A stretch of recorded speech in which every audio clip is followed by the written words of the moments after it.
Hello, hello, hello, and welcome back to another. Let me move this mic away a little bit. Welcome back to another live edition of Maddie's Rap with author and storyteller Matt D. Talford. If you are new to my channel, welcome.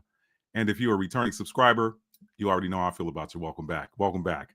All right, y'all. Listen, I got an exciting topic for you guys tonight. For those of you that are watching on demand, looks like we have one person in the chat right now. So I'm going to do what I do, and I'm going to play a little. Hey, what's up, Bernadette? How you doing?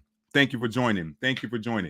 So I am going to do what I do, y'all. I'm sipping a little bit of tea tonight.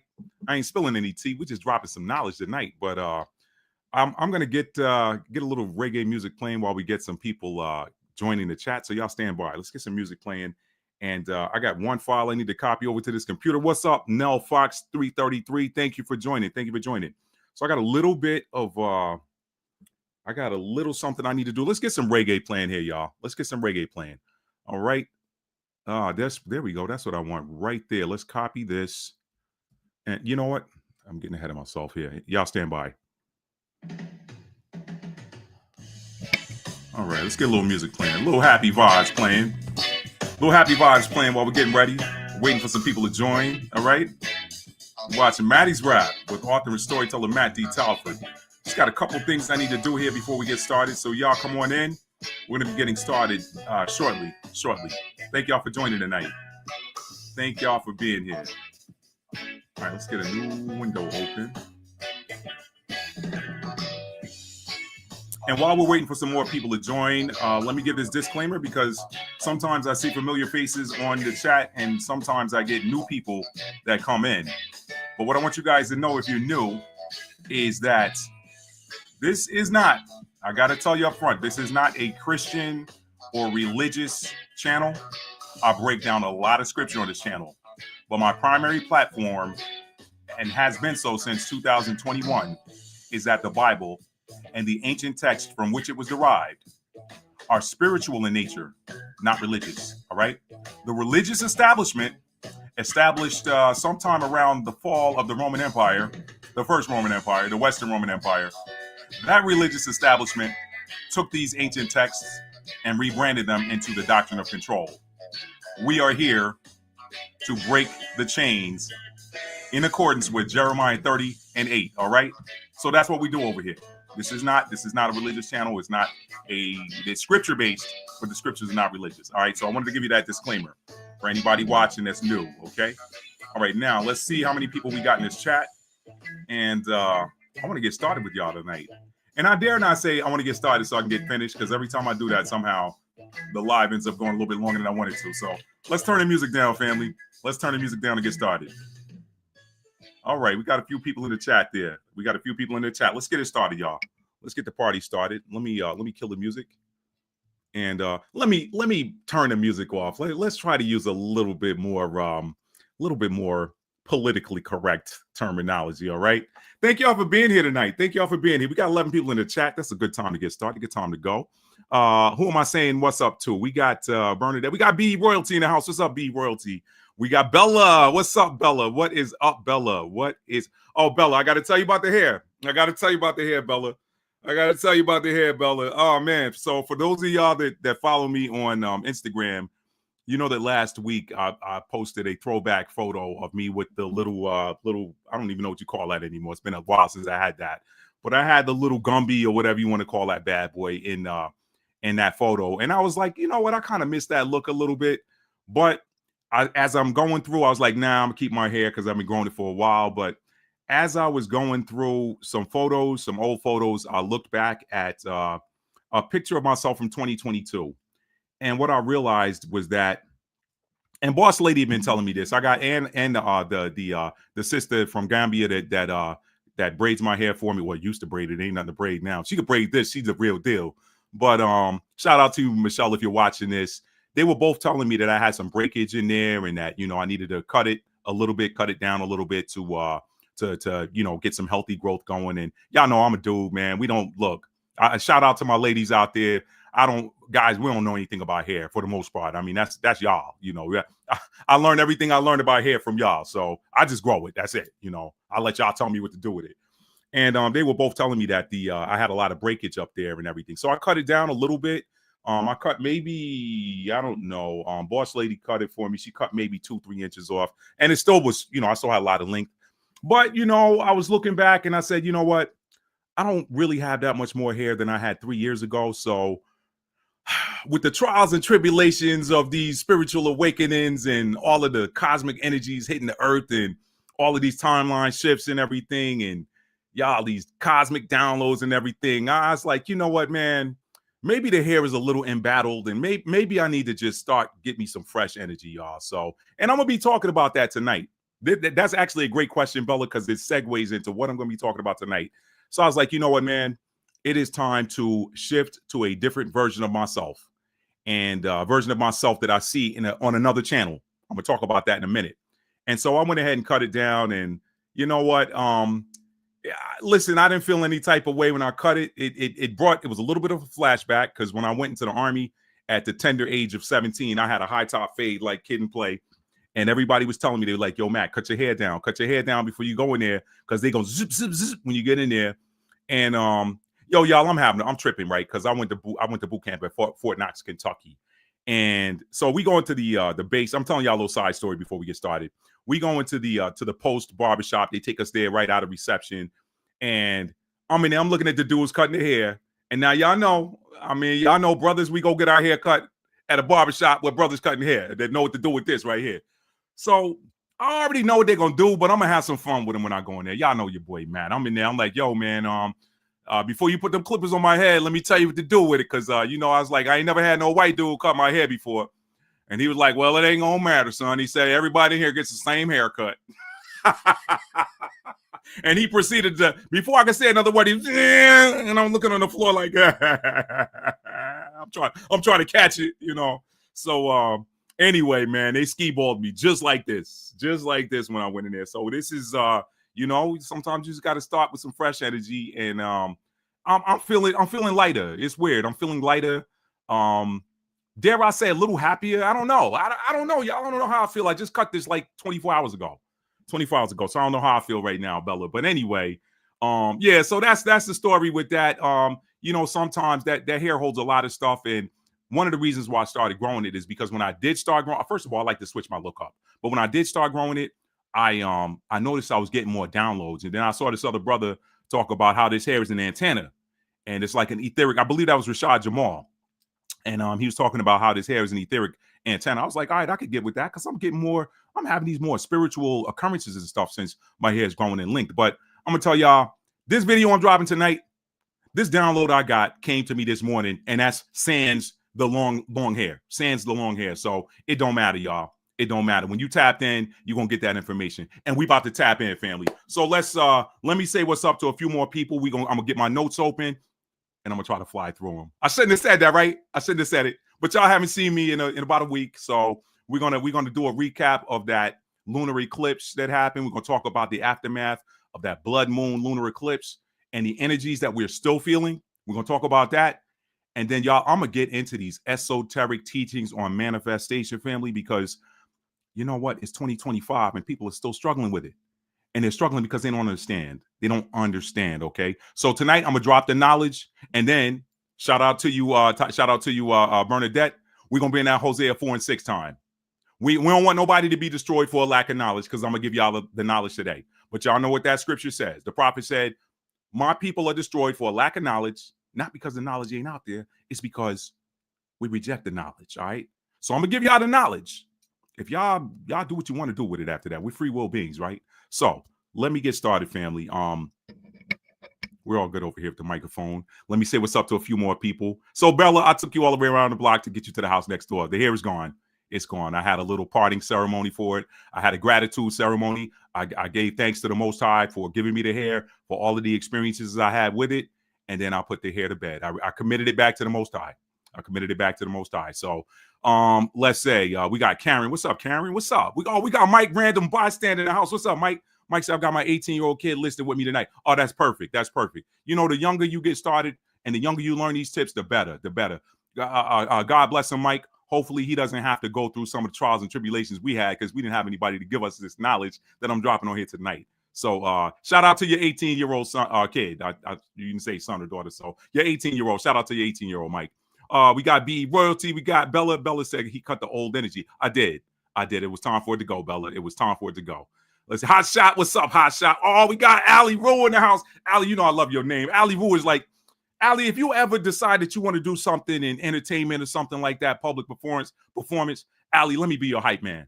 Please, let me be your hype man, Allie. Because I'll be like, yo, we got Allie Rue in the house. Allie, let me be a hype man, Allie. Let me be a hype man, all right? So let's see who else we got in here. We got, we got Tora Girl. Yeah, Tora Girl, it's new. It's what's old is what's new, right? What's old is what's new. Don't miss that. Don't miss that. Because we got all this retrograde energy out here, y'all. And y'all, listen, put it in the chat if this Venus retrograde has been kicking you in your behind.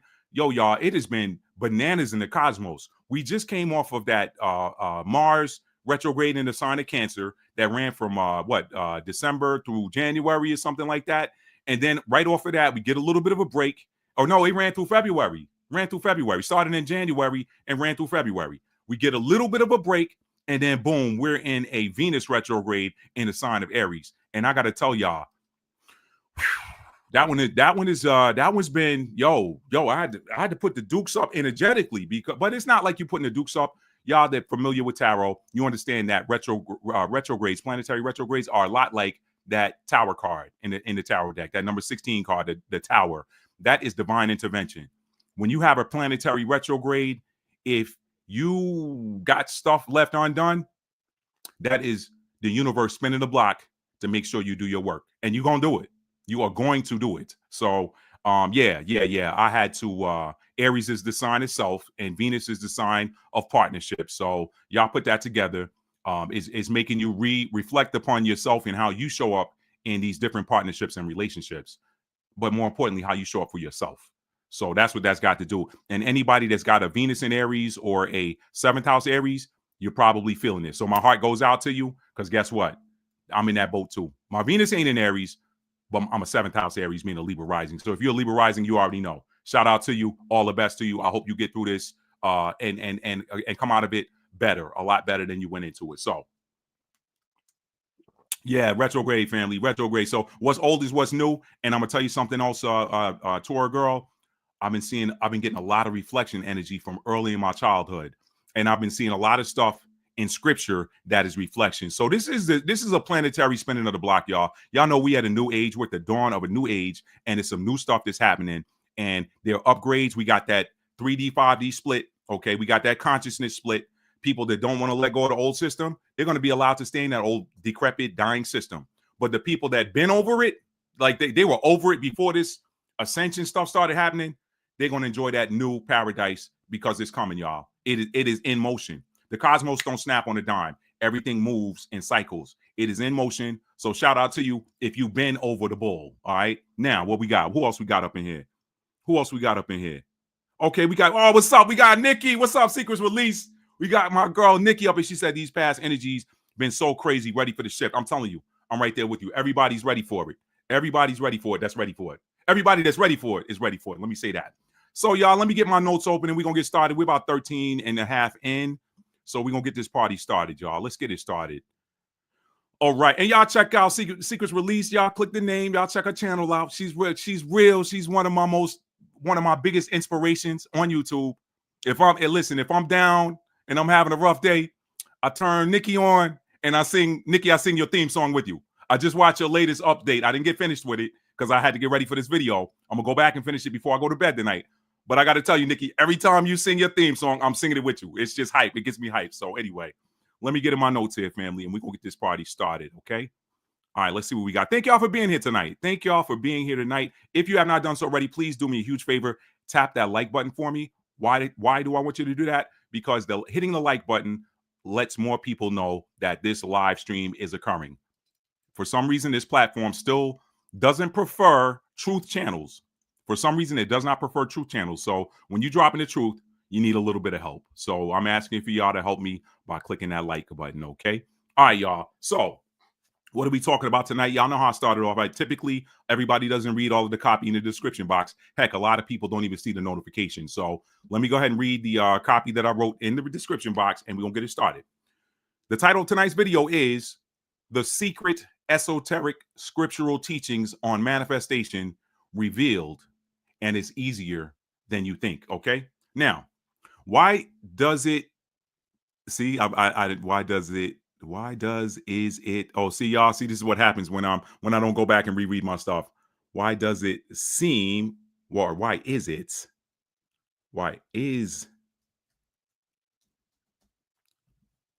see y'all I'm editing real time. Y'all know I'm a writer and an editor, but I didn't read this before I published it. Okay, now it's been corrected. Why is it that for a few manifestation seems so easy, and yet for so many others to manifest their heart's desires seems to be akin to climbing Mount Everest, and that without oxygen?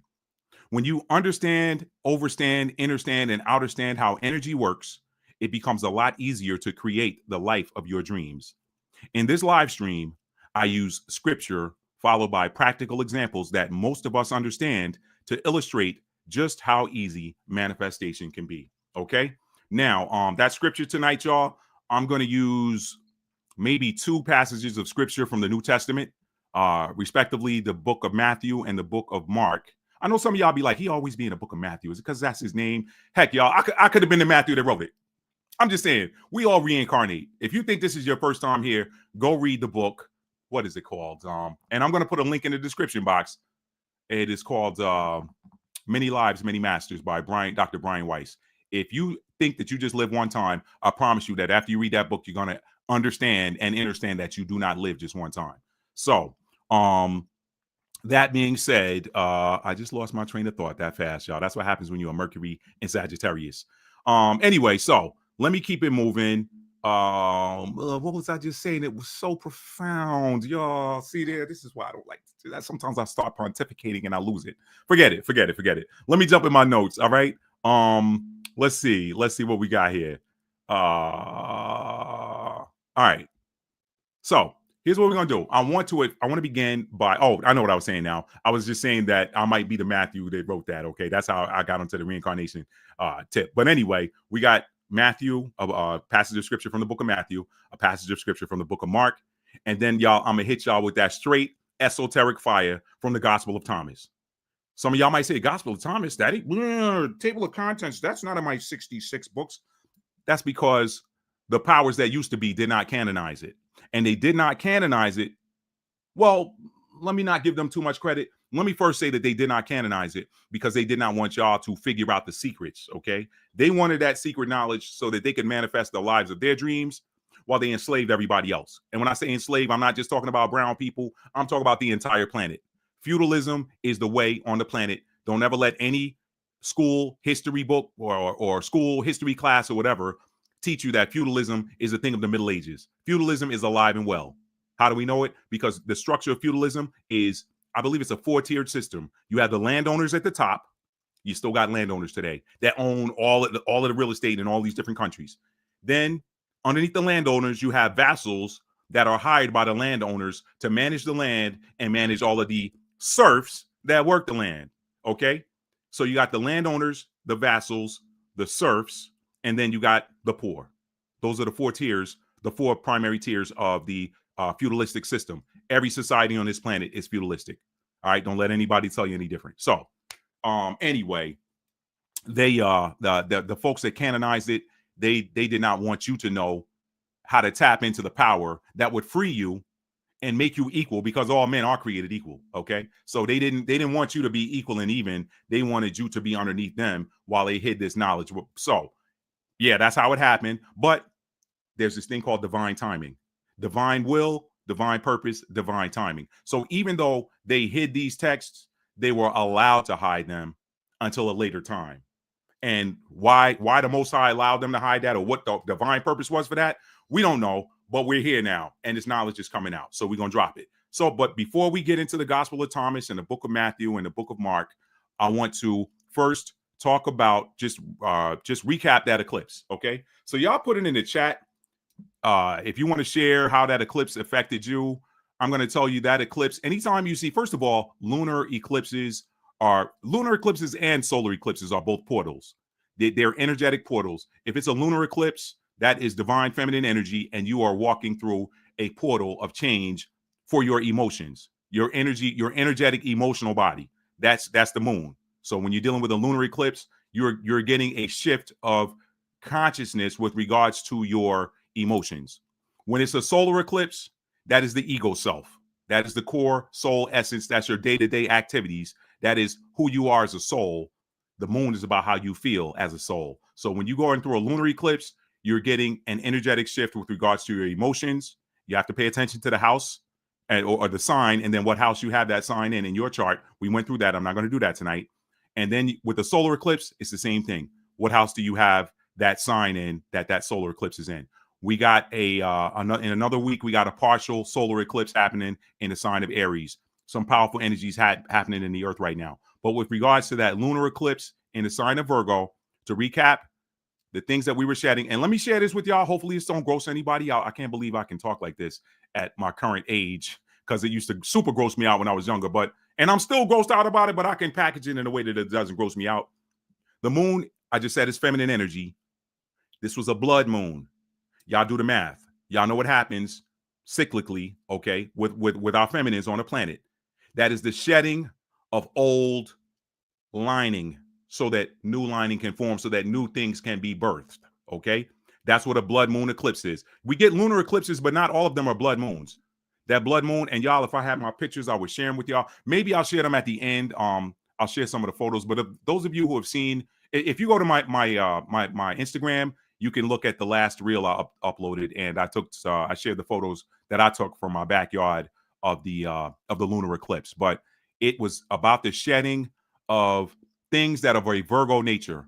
Now, the things that do not serve Virgo energy are themes like overthinking, analysis, or paralysis by analysis. We shed it. We shed that. We shed the overthinking, and we shed the overgiving. Virgo is probably arguably the most giving sign of the zodiac. Okay. So for the areas of our lives where we have Virgo in our charts, we did away with overgiving, overthinking, analysis, paralysis. We did away with that. Okay. So, yeah. And the other thing, caring what people think about you, caring what people think about what you got to do in your life, and caring what people have got to say about what you do in your life or how you move or whatever. Virgo energy is about daily tasks. It's about doing. So one of the Achilles heels of Virgo energy is caring what people think about what you do. What you do is for you. It's about you and whoever you're doing it for. So that was a shedding of these old patterns of not doing because we're worried about what somebody might say about what it is that we might do, or we're worried about what somebody might think. And a lot of times it's might, because you really don't even hear what half these people are saying about you, because most people aren't man or woman enough to come up to you and contest you on what it is you're doing anyway, right? So the paralysis happens in the mind. Oh man, I really want to do this, but man, what are they going to say? What are they going to think about what let them think it. Do it. These are time limited bodies. Even though the soul is eternal, these are time limited bodies. And the so-called devil, he can't stop you, but what he can do if you allow him to is delay you until your vehicle runs out of mileage, and then it's time to turn it in and get a new one. And guess what? When you get that soul review, that life review, after death comes the judgment, the scripture says. They're going to look and say, oh, let's see. Well, you signed up to go to earth and do this, but looks like you didn't get it done. And it looks like the reason you didn't get it done is because you were worried about what somebody might say about you. All right, well, we got to send you back to earth to do that again, because there is no ascension without completion of what it is that you said you were going to do. Right? And that's the God in us. That's the secret right there, y'all. That a fresh download, real time. That's the secret. That's the God in us. What does the scripture say in Isaiah 55:11? It says something to the effect of, my word will not return to me void. That's the God in us. So guess what? If his word will not return to him void, or her, whichever aspect you're looking at, well, it's the word. So that's the masculine nature of God. If he said his word will not return void, then guess what? If it is written for you to do something and you don't do it, you can't ascend, because that word would return void. So you got to go right back and do what it was. Boom. I just put y'all on some free game and I just got it real time with y'all. So we're getting rid of thinking or overthinking and worrying about what somebody might say about what it is that you have to do. All right.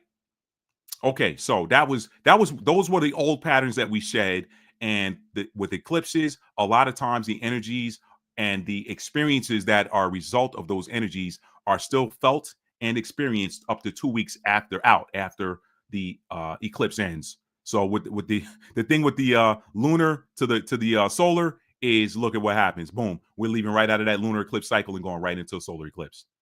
See that? So the darkness always comes before the light. Night comes before day. Remember, in the scripture, in the creation story, it says the evening and the morning were the first day. Feminine produces masculine, not the other way around. I do know, now let me give respect to my masculine energy, that a feminine cannot have a child without that divine spark. So the two go together. Okay? But the child proceeds from that feminine energy. We're going to be talking about that in just a minute. Okay? So, now, where are we? Okay. So we talked about that. This upcoming eclipse is going to be in the sign of Aries. So again, I'm not going to go through everything, but look in your chart to see where you have Aries, what house you have Aries in. Now, what's up, Natty? What's up, cousin? That's my cousin, y'all. What's up, cousin? So now, let's talk about really quick. This is not in my notes, but I do want to talk about, for those of you that saw my community post today where I shared that video, there is a powerful portal that I was not aware of until I saw it in my recommended bids this morning. And I was like, ooh, I watched that. I said, let me share this with the people. We got a huge portal that is a short window coming up tomorrow. It is the end. The 19th is the end of Pisces season. Okay. So it is around the beginning of the vernal equinox, aka the spring equinox. So what's happening? We've got the sun in its last degree of Pisces and Neptune, the planet of dreams, in the sign of Pisces. And it's getting ready to transition to Aries. And that's going to be huge, y'all. But let's deal with this Neptune. Neptune is the planet that rules over visions, hopes, aspirations, dreams. All of that stuff comes from your Neptune placement in your natal chart. So if you want to know if you want to look at your child, for example, if you just had a child recently, you pull their natal chart, you want to know, even before that child is old enough to speak, if you want to know what that child's hopes, dreams, aspirations are going to be around, look at their Neptune placement. And it's going to tell you, look at the Neptune sign and look at the Neptune house. Okay. I'm not going to get into the degrees tonight, but when you look at that, it gives you an idea of what this individual's visions, dreams, and hopes for the future or their life or what they aspire to do, some of the things they want to do. I'm not talking about aspire to be, because I don't want to get it confused with your North Node. But with Neptune being conjunct with the sun in the sign of Pisces, let me tell y'all what y'all want to be doing tomorrow. Okay. What y'all want to be doing is thinking about because this is a portal and this is going into that powerful spring equinox, which is creation. Creation is that spring equinox. Okay. That is, hey, this is the first day of the cosmic new year, of the astrological new year, is Aries. Okay. The first day of Aries, 0 degrees Aries, is the first day of the astrological new year. Okay. So what you want to be doing tomorrow is you want to be giving thought intention to the sun. What is the sun? The sun is it is the most powerful luminary in the sky. When that sun is out, you can see everything. It's daylight. Daylight exposes everything. Nighttime, things can hide, but daylight exposes everything. So what you want to do tomorrow is you want to be very intentional about what it is, what dreams, what visions, what hopes, what aspirations you want to bring into your reality. Okay? That is what it's about. Pisces, why you say bring it to your reality, Matt? Because Pisces is the bridge between the 12th house. Or Pisces is the rule of the 12th house. The 12th house is the bridge between heaven and earth. The 12th house is the bridge between the spiritual realm and the physical realm. So anything that you have in mind, in your heart, that's in spirit form that you want to bring into your reality, be very intentional about giving thought energy to it tomorrow. And let me give you the coup de grace for manifestation. One of them, I'm getting into that tonight, but one of them is to give gratitude for it as though you already have it. So be doing that tomorrow. Any hopes, aspirations, dreams, or whatever that you have that you want to bring in reality, and pay attention to, if you want to be more specific, pay attention to your Neptune placement. what sign, what house you have Neptune in. Okay, pay attention to that and give thought to that. But it can be anything that you aspire for, anything you dream, any hopes you have, whatever. It doesn't have to be what I told you. That's just a little bit more specific to your natal chart. But any dreams that you have that you want to bring into reality, give thanks for it tomorrow. Give thanks for it like you already have it.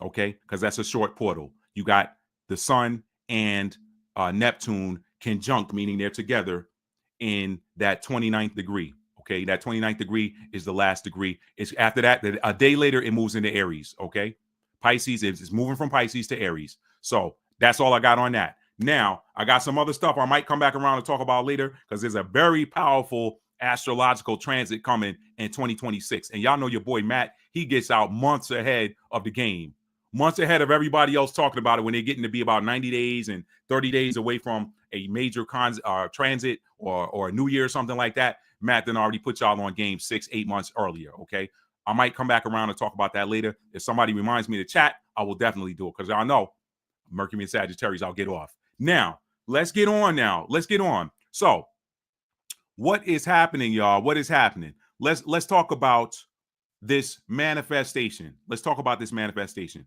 All right, we're going to begin. Let me say this first. Did you know?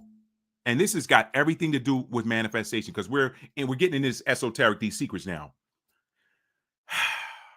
I want you, as you're listening to me break these scriptures down tonight, y'all, I want you to look at your heart.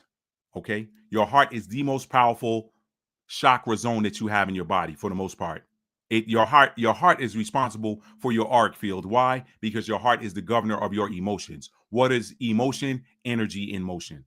So that swirl of energy that you have that swirls around you like the atomic. Y'all ever seen those atomic charts or models or diagrams that they put in school and on television and stuff like that?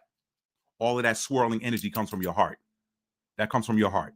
That is the governor of your emotions, okay? And your heart is it is the core of your feminine energy. Remember, your whole core, I like to call it core 7 because the 3 and the 4 add up to 7. But your gut, your solar plexus, that's your masculine energy. Solar, sun, okay? Your heart chakra. So your solar plexus chakra number 3 is your masculine core. Why do we call it core, Matt? Because it's the third chakra and it sits in the middle of the 3 masculine chakras, 1, 3, and 5. 3, that's that solar plexus. That's your center of faith. That's your center of confidence. When you're talking about that, we're talking about that feminine core, which is your heart. It sits in the center of the feminine energies. 2, your sacral. 4, your heart, and 6, your third eye. Okay, the masculines are 1, the root, 3, the solar plexus, and 5, the throat, aka the voice. So the thing is that I want you to understand with that heart chakra is it is in essence, I want you to look at it for the rest of this video. As you hear me breaking this stuff down, I want you to consider your heart to be a radio frequency modulator or a television remote. Okay, a television remote. Either a television remote or a dial on a radio, okay? Keep that in mind. That's your heart. And that's going to be the key to understanding what we're going to be talking about tonight. Now, the first thing we're going to do is we are going to go to the Gospel of Thomas. And I've got 2 particular verses, or they're called sayings on the Gospel of Thomas, the website there. They're called sayings. So we're going to be dealing with saying number 22 and saying number 48. Okay. All right. So, and then I told you we got 2 scriptures from Matthew and one from Matthew and one from Mark. So let's go here. Let's begin with saying number 22. I'm going to show it on the screen. Thank y'all for being here tonight. Oh, saying 22, and we got 22 people in the chat. There's a synchronicity for you. Okay. Now let's see. Let me present. Share screen. Thank y'all for being here once again. Gospel of Thomas. All right. I'm going to make this a little bit bigger. And I'm going to jump over here and check to see how it's showing up for you guys. Is that big enough for you guys to see? Because if not, I'll see if I can make it a little bigger. Let's see. Let's see how that looks. Okay. I like that. That'll work. Sip some tea. And let's get started. And this comes from, let me give you guys this website in the chat. For those of you that want to go and read this entire work on your own.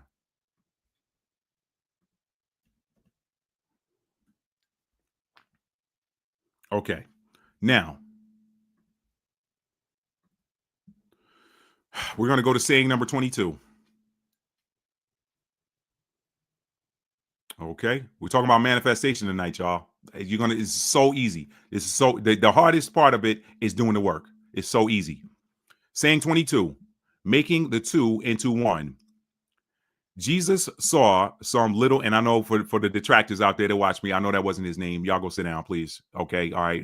It served fine before we knew what the real name was, and it still serves fine if that's what you want to use. So y'all, please go sit down. All right, thank you. Just wanted to put that disclaimer out there. Saying 22, making the two into one. Jesus saw some little children nursing.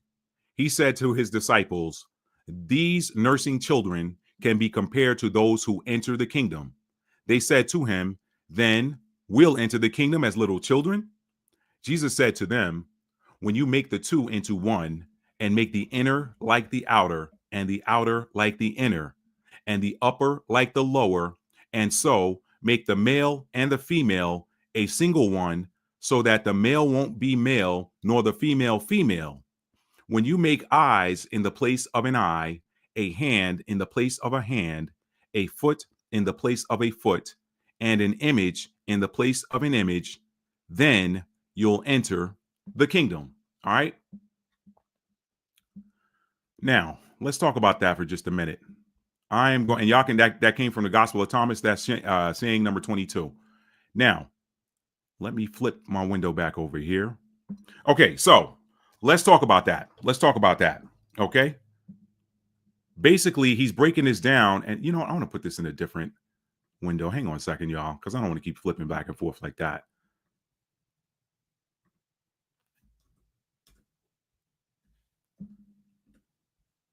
Okay, we'll do it like that.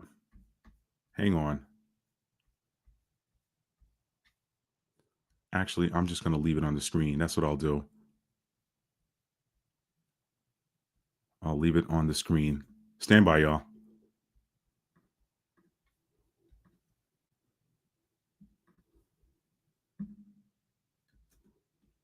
Okay, so now let's talk about that for just a minute.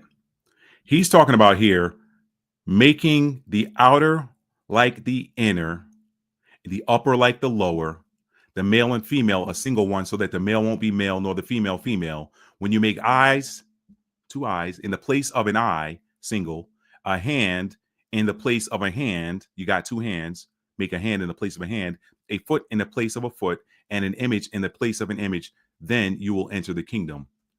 Now, let's talk about what that means. And I got a note here to talk about that sacred energy exchange. I'm going to talk about that in a minute. So, what he's basically saying, remember what I said to you about the radio frequency tuner, the radio frequency modulator, the remote control. Manifestation is this simple. When you desire something, when you want something to appear in your life, when you have a vision or dream of something that you want to become a part of your reality, what you are seeing in your mind is a version of you that actually exists in another reality. What is that reality? Think of it as another television station or another radio station. Y'all have heard me talk about this before. I said this maybe in another video or two ago.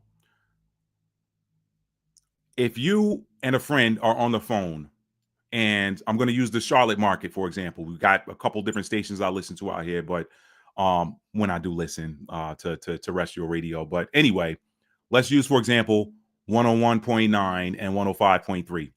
101.9 plays a little bit more of the modern R&B and rap or whatever. Well, not rap. 97.9 is more rap. But 101.9 plays more of the modern R&B. 105.3 plays a little bit more of the classic stuff that you heard in the 80s, 90s, and 2000s, whatever. So if you and a friend are on the phone and you say to them, for example, "Yo, man, what you doing right now?" "Oh, man, I ain't doing nothing. I'm chilling, whatever." "Yo, they're playing Keith Sweat's I Want Her." "A word? What channel's it on?" "It's on 105.3. "Oh, man, I'm listening to LL Cool J's I'm going to knock you out. Mama said knock you out on 97.9. I went there with it instead of 101.9. A word? Really? Well, yo, man, you got it. When's the last time you heard this song? Turn to it. Guess what? Both of those songs are playing at the same time. They're just on different radio frequencies. So in this individual's car, he's got the guy listening to LL Cool J's Mama Said Knock You Out. He's got his tuned to 97.9. The other guy's got his tuned to 105.3, listening to Keith Sweat sing I Want Her. Both of those are going on at the same time.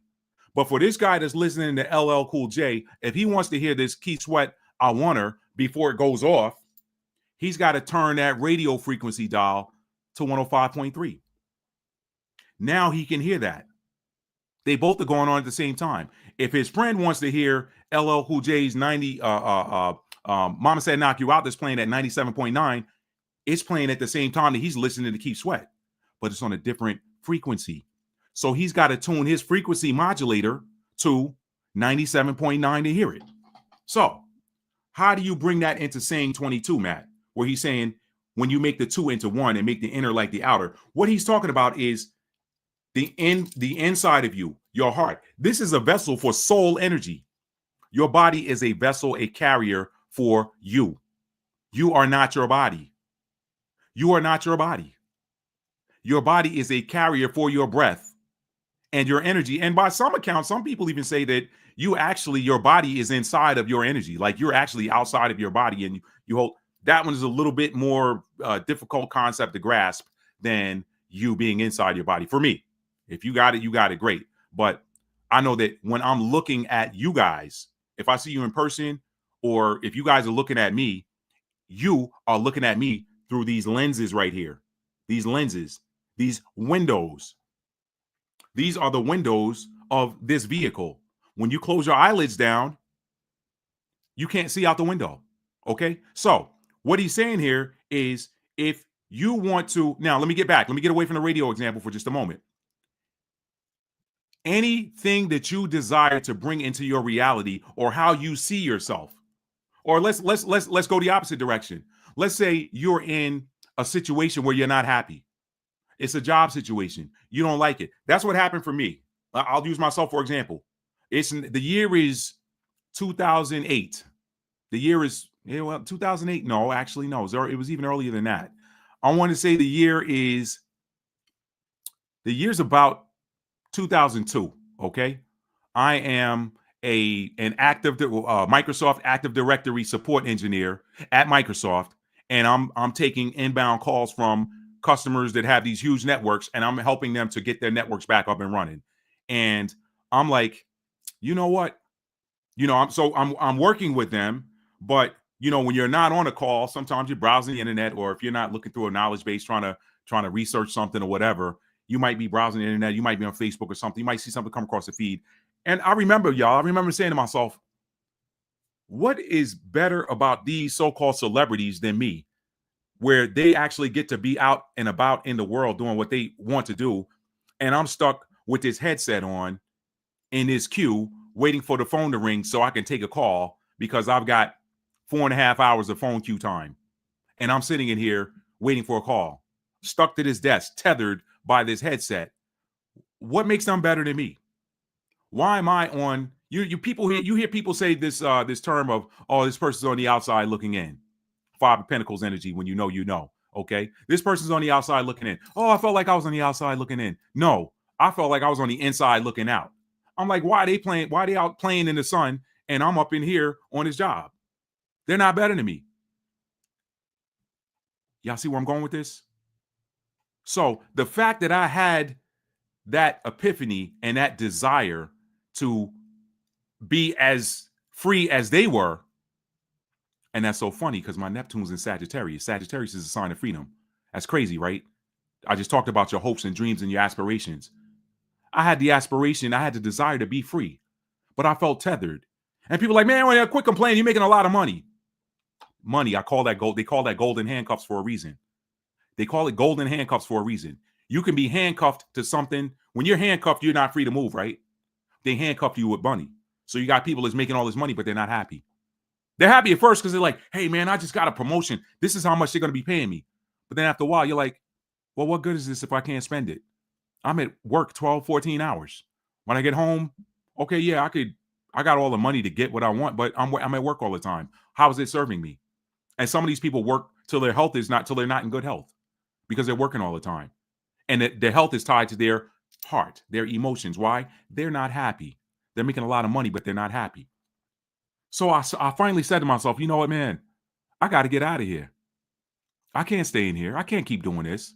Now I ended up there almost another 10 years, and I moved to another role that gave me a little bit more freedom and flexibility. I had an expense account. I had clients in different cities, and I could, go jump on a plane and go visit those clients and meet with them to make sure that their issues were not, or we're resolving those issues. I moved from being a phone jockey to a technical account manager, where I actually managed the technical contract. So when they bought a services agreement, I managed that services agreement and made sure that they got everything that they needed and then some. So that gave me a little bit more flexibility. But at the end of the day, I had a higher aspiration for myself. I'm like, how free am I if I'm working for somebody else? So what I began to do was I began to envision who I wanted to be and who I already was. I had no spiritual knowledge then, y'all. I didn't. But what I'm here to tell you is that taking what I know now back, I was looking at a version of Matthew that already existed on another plane. Have you heard people say that linear time does not exist? Actually, the past, present, and future are all going on at the same time. So it's like there is a version of me that I see that is not in here, and he's free. Bars for somebody. Bars. Give me some music. Somebody give me a beat. Somebody. Okay, y'all give me a beat. Y'all give me a beat. That was bars. All right. I had a version of me that was free that I wanted to see come into my reality. And so what I did was I started making moves. Now, some of it was quote unquote the universe. Some of it was God pushing me out of there because the money was getting better and better and better with each review period. And I'm like, man, So y'all know when the Most High got something he wants you to do, he's going to start turning up the heat. Nah, you can't stay in here anymore. Why not? They get to stay in here. That's when we start turning into to the other folks watching. They get to stay in there. Why you want me to go? They get to keep making this money. Why you want me to go? I got something different for you. And it's in alignment with the version of you see. Your staying here is not in alignment with what you are actually manifesting. Your soul, your higher self is tuning that radio frequency to this new frequency. It's tuning that modulator to that new frequency where you exist independent of this company, where you are free. And y'all know what we do. We fight. We fight the hand of the Most High. We fight. He's trying to turn that thing. Let me get this off the screen for a minute. We start fighting him and he's like, we want to turn. No, take your hand off that dial, Most High. Nope. You're going to do this. No, I don't. Did you say you don't want it? Now you say you don't want it? Well, no, I didn't say, okay. And you're wrestling. And y'all know what happens in the old days. Everything's digital now. But the old school cats, y'all know what I'm talking about. When you start tuning that radio, it gets staticky. Make it last forever. Don't let our love in. It's messing up. You're in between channels. So what happens is you start seeing that static in your life. That's what happens. You start seeing that static. Life starts getting a little rough. Is because you are actually aligning. Your true soul's desire is to align with the version of you that you see in your mind.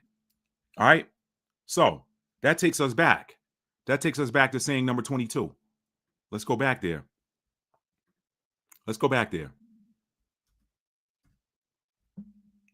He said to them, then we'll enter the kingdom as little children. I'm going to tie the little children part together, and then I'm going to go to the next verse, okay? He said, when you make the two into one. So his disciples, the Messiah, he's telling them, look, do you see these nursing children over here? They can be compared to those who enter the kingdom. Let's deal with the children part first, okay? Because they didn't get it. They were like, then we'll enter the kingdom as little children. They didn't get what he was throwing. They weren't catching what he was throwing. Excuse me, y'all. Hopefully I caught that mute button in time. They were not catching what he was throwing. What he was throwing to them, when he's dropping back, looking downfield, checking the defense and throwing to them, was this. When you look at nursing children, those nursing children have no care in the world. They don't think that they're not going to be fed. They don't think that they're not going to get that milk. They just know that when they're ready to eat, they're going to make a certain noise or they're going to cry. And then that mom, or they may not even have to cry. They may not even have to alert that mom that they want to eat. That mom might be so in tune with that child that they know when it's time for that to nurse that child. So what he's trying to tell them is the kingdom is whatever you want. When you're talking about a kingdom, you're talking about the kingdom. Now I could jump back to Luke 17:21 where it says the kingdom of God is within you. That ties into this too, but I want to leave that out for just a moment. When you enter into a kingdom, anything you want is in that kingdom. When you got a king and a kingdom, everything you want is in that kingdom. You got a lot of brothers running around here talking about, yo, baby, I'm a king, and they ain't got a pot to piss in or a window to throw it out of. That ain't no kingdom you want to be in, ladies. I'm talking about a kingdom is there is nothing that you could ever want that's not in that kingdom. So he's saying to them, this is what's going to happen. When you become like them children are like, look, I'm provided for. I'm provided for. I want to eat. Guess what? My mother already knows before I can even open my mouth and say, boom. Now, should I do that? It doesn't matter. I already know that when I do that, that child has no consciousness of their not being able to eat. Think about smaller children and before they get to that age where somebody tells them they can't do something. When you talk to a child, that child believes they can do anything. I remember my little brother, we couldn't afford gymnastics or anything like that. He wanted to be a gymnast. I kind of low-key did too, because we would watch the Olympics on TV and see everybody cutting these flips. And, you watch the Kung Fu movies on Saturday and see these Kung Fu fighters cutting flips. You're like, man, I want to learn how to do that. You're like, you go talk to your parents and they're like, who got money for that? So you're like, man, all right, well, my brother, never forget him. And he'll tell you this story to this day. He's like, man, forget that. I could teach myself how to flip. He went and checked out a book from the library, taught himself how to flip. Taught himself how to do these flips. He had a partner who actually was in gymnastics. He had taken gymnastics before. So what did he do? He said, hey, oh man, this is a great example. I didn't even have this in my notes. All he knew was that he wanted to be able to flip like these gymnasts. So guess what he manifested without even trying? He said, I'm going to learn how to flip. He got a book, started teaching himself, and then out of the blue, out of the ether, comes this kid that moves down south from up north. And so that already made my brother gravitate to him because we're from New York. This cat was from Connecticut. And he's like, yeah, man, I used to flip back in Connecticut. I can teach you. Boom. Next thing you know, my brother is standing up on the top of my dad's pickup truck, cutting backflips off of it and landing on his feet. And I'm looking at him like, boy, is you crazy? What if you hit your head on the flip on the side of the cab? Or what if you don't land on your feet? He never even considered that he would not land on his feet. He just did it. So what did he do? He changed his radio station from the channel where he was told he could not be a gymnast because nobody had money, to the channel that saw him flipping. That's what I'm talking about. That's manifestation. Now let's go back to this saying 22. I hope y'all are getting this, man, because this really is that simple. All you got to do is align. You're really going to get it when I read the next one. You're really going to get it when I read the next one. So that's the children. That's the nursing children example. These nursing children can be compared to those who enter the kingdom. They're like, so we'll enter the kingdom as little children. They thinking about the kingdom as a place. He's telling them it's not a physical place. It is a spiritual / energetic place where all possibilities exist. Remember, I told y'all I did a video 3-4 years ago talking about what are spirit guides and why is it important to listen to them. You got a whole spirit team on the other side. You have angels, you have ancestors. Some of y'all have the Most High to deal directly with you. Okay, you got these different angelic beings. You got ancestors. You got passed on family members. They are there in the realm of souls where time does not exist. So in the place where time does not exist, there only exist possibilities, and all possibilities exist. What's that scripture say? With God, all things are possible. That's a secret in and of itself. You can have whatever you think you can have. I'm gonna hit that a little bit later when I read the New Testament verses. So here it says, Jesus said to them, when you make the two into one, and make the inner like the outer and the outer like the inner and the upper like the lower. What's the upper? The upper is your higher self. What's the lower? This version of us. Your higher self is perfect. Your higher self already has the script for your life. You came into this body from your higher self. So he's saying when you make the upper like the lower, he's telling you to bring your lower self in alignment with your higher self, and then you'll enter the kingdom. He says, make the inner part of you like the outer part of you, and then you'll enter the kingdom. Let's use the fish example. There's certain fish that can only swim at a certain depth. It's a high depth. There are fish that swim at, I don't know, 100 feet to surface level down to 100 feet. Guess what? If they go below 100 feet, which they're not going to do because they're programmed not to, but if they were to go below 100 feet, the pressure inside of their bodies does not match the pressure below 100 feet, and they'll be crushed instantly. They'll disintegrate by reason of being crushed. If you take those fish that are down at 1,000 feet below sea level and bring them up to sea level, they'll explode. Why? Because the pressure inside of their body does not match the pressure of the water outside of them. So they remain in this equilibrium because if it's 1,000 psi of pressure outside of them, the pressure inside of their body is 1,000 psi. And that's why they can swim at that level. But if you go there where the pressure inside your body is 20 psi and you go down to 1,000 psi, you're done. You're done. You're done. So he's telling you, hey, listen, when you want to enter the kingdom, simply make the inside of you like the outside of you. What he's saying is that version of you that you see, that you want to be, set your frequency, which is your heart. I told you in the beginning, the heart is the remote. If you see something on TV that you don't like, do you sit there and complain about it? No, you either turn the TV off or you turn the channel or the station to something that you want to see, something that makes you happy. So if we don't sit there and watch something on television that we don't like, that doesn't make us happy, why do we do that in our lives? There's a version of you that exists on another plane. All you got to do is put yourself in alignment with it. Well, Matt, that sounds easy. You do it with your intention. I did it yesterday. My life shifted yesterday. I'm not going to give y'all the deets because y'all don't need to know all of that. But my life shifted yesterday. You know what happened yesterday? I said to myself, you know what, man? That version of myself that I keep seeing on the dreamscape when I go to sleep at night, that makes me so happy. That version of myself that I long for. That version of myself that's actually in alignment with my North Node, which I struggle with sometimes. I'll explain that in a minute, y'all. I'll explain that North Node, South Node challenge in a minute. But that version of myself I struggle with sometimes. I'm struggling because I'm not following my soul script. You came here with a soul script. It's in your North Node. I love the aha moments when I see the light bulb come on for the clients that I work with on their natal chart. And I don't consider myself a natal chart reader. I'm a coach, y'all. I'm a coach. What is your issue?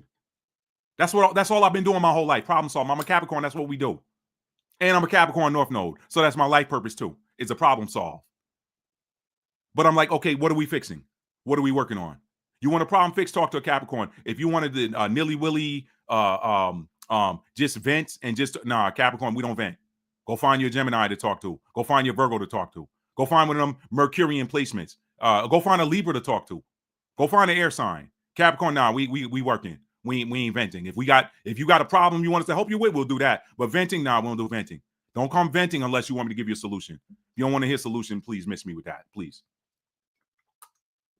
Capricorn, Sun, Moon, Rising, y'all know what I'm talking about.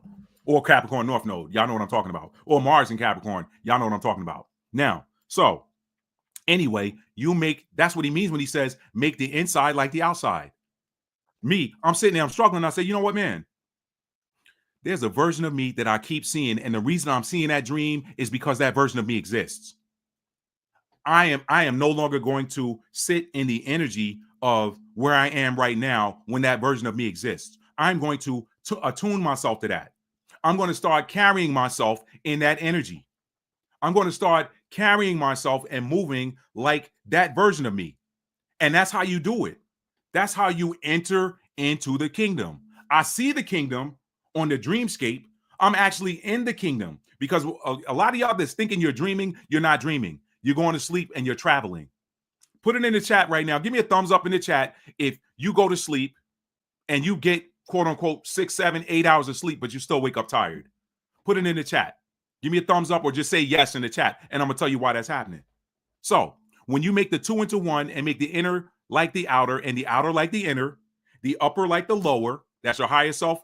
Make your lower self. I wish they had written that the other way, because really it's making the lower like the upper. When you make your lower self like your upper self, your higher self, and so make the male and the female a single one so that the male won't be male or the female female. I'm going to tell y'all about that. Let me deal with that. Hopefully ain't no kids watching, because I need to put y'all on to something right here. I'm gonna come back to that. Let me skip. When you make the eyes in the place of an eye, it's basically saying make yourself single eye. The eyes here in the place of an eye, that's that third eye vision. That's that single eye right there. That's that pineal gland. That is that portal into the etheric realms right there.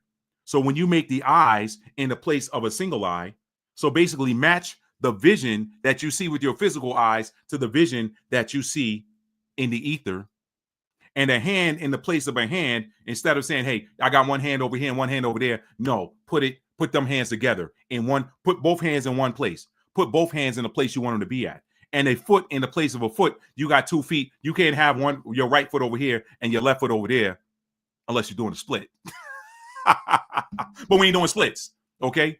You can't have your right foot in corporate America and your left foot in entrepreneurship. It's saying when you put a foot in the place of a foot, so when you put both of them feet in the same place and an image in the place of an image, what's the image in the place of an image? I just told you.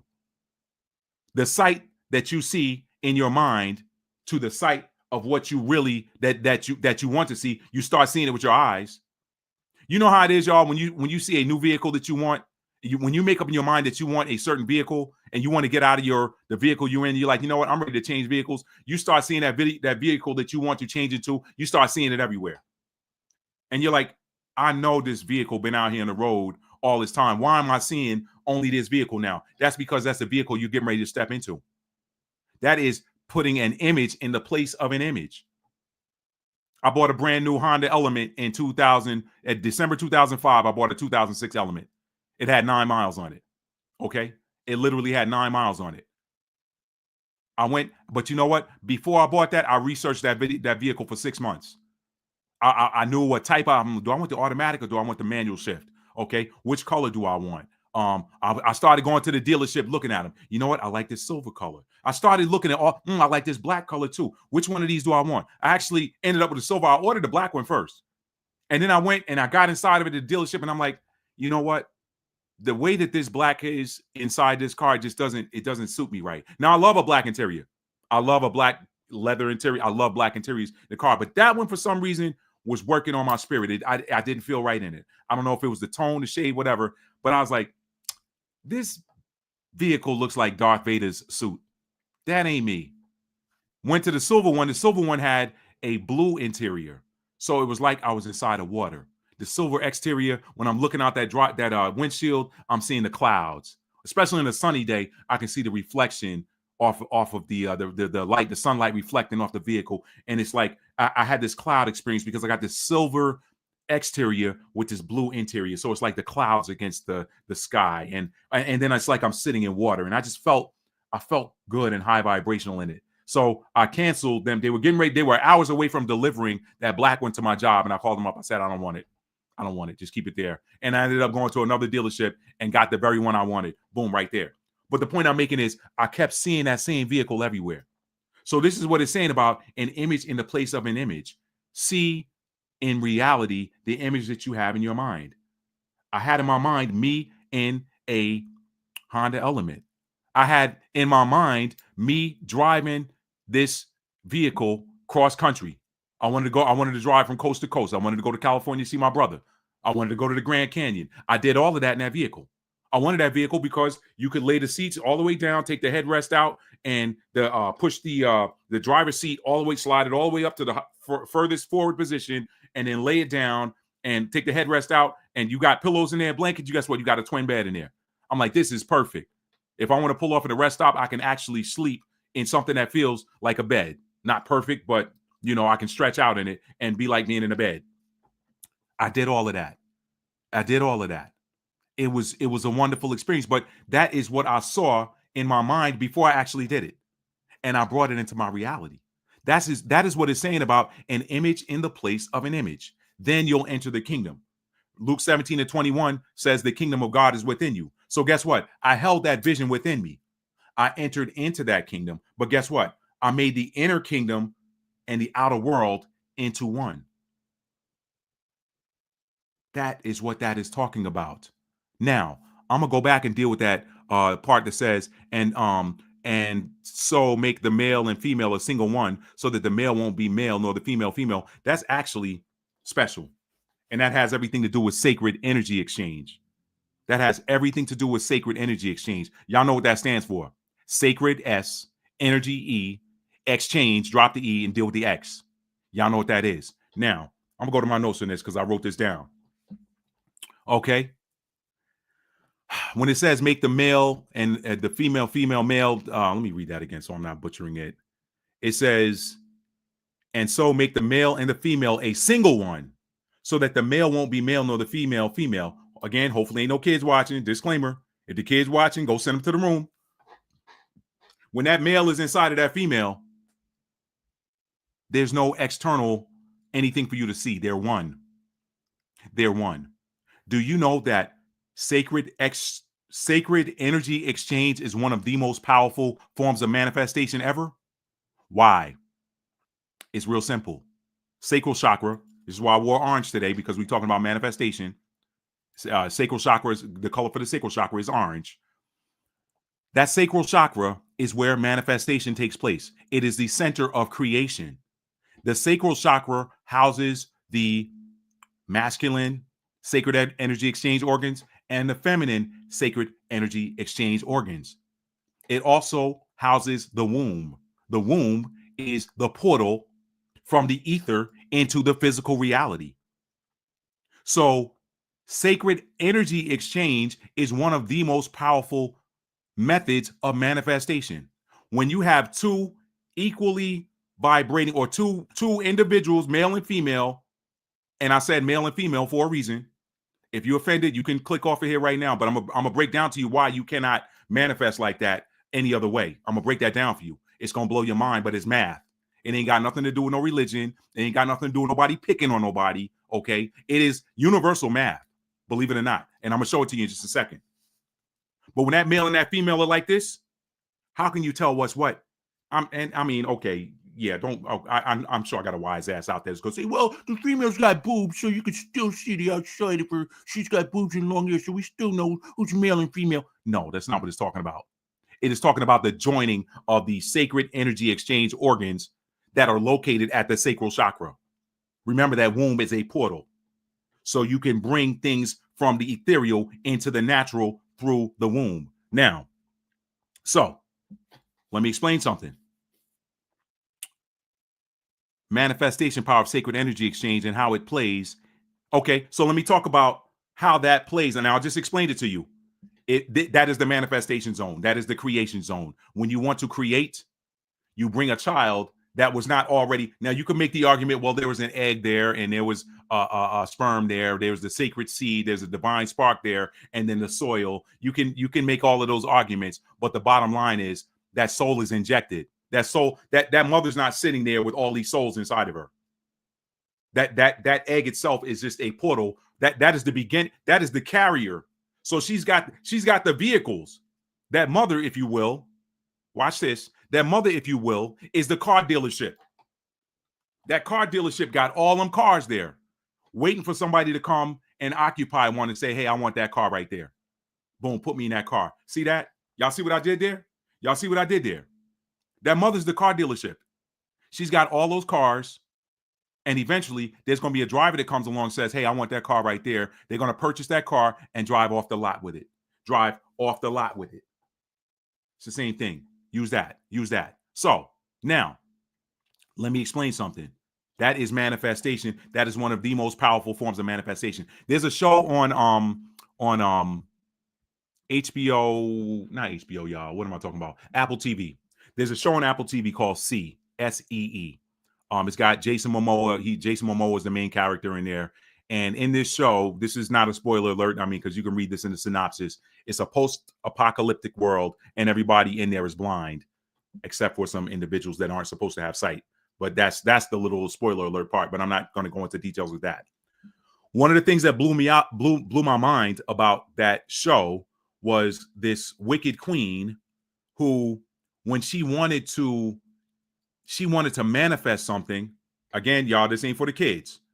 When she wanted to manifest something, she had to engage in sacred energy exchange activity. And she would do it either with a partner or with herself. But I was like, what is going on here? Like, I was like, this is a little strange, but I'm gonna watch. Let me see where she's going with this. And I didn't know anything about using that as a manifestation method. I got homegirls that have told me about that. Shout out to you. I don't want to say a name on here, but you know who you are. That's my homegirl. She already knows. Okay. She put me on. She said, "Oh yeah, you know about that?" Because we talking about that. And I'm like, she's like, "You know about that?" Yeah. Like, no, I didn't know about that. But in this show, this person wants to manifest things and bring them into reality. When she does this, she engages in this sacred energy exchange, either with a person or herself. And then she's able to get this information that she's seeking from the ether. And I'm like, now going back, understanding how this works, I'm going back and I'm looking at it and I'm like, oh, wow, they put this stuff right in front of your face in Hollywood. You don't even know what you're looking at. But now that being said, there's always two polarities with everything, fam. There's a high vibrational and a low vibrational. So let me talk to you. Now that you understand that is one of the most powerful methods of manifestation, now let's talk about how that plays into why the spirit of darkness on this planet uses, let me say it like this so as not to trigger any algorithms, why they use popcorn minus the OPC. All right, let me put that right here for you.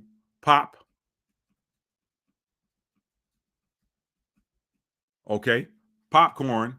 You take second, third, and fourth letter out of there. Look at what you got left. Okay, so popcorn minus the OPC. All right. Why they take popcorn minus the OPC to promote low vibrational sacred energy exchange. All right. They do that to bring about things that are dark. And you don't even realize that. You don't even realize it. You don't even realize it. That is why it is promoted. And I showed y'all a couple of lives ago who what religious figure bought Popcorn Hub. Popcorn minus the OPC, Popcorn Hub. I ain't gonna bring that back up today. But it's mind-blowing, right? So they promote, the forces of darkness promote popcorn. They promote low vibrational manifestation using popcorn, and you wonder why. I told you there's two polarities with everything. You can bring light into the world or you can bring darkness into the world.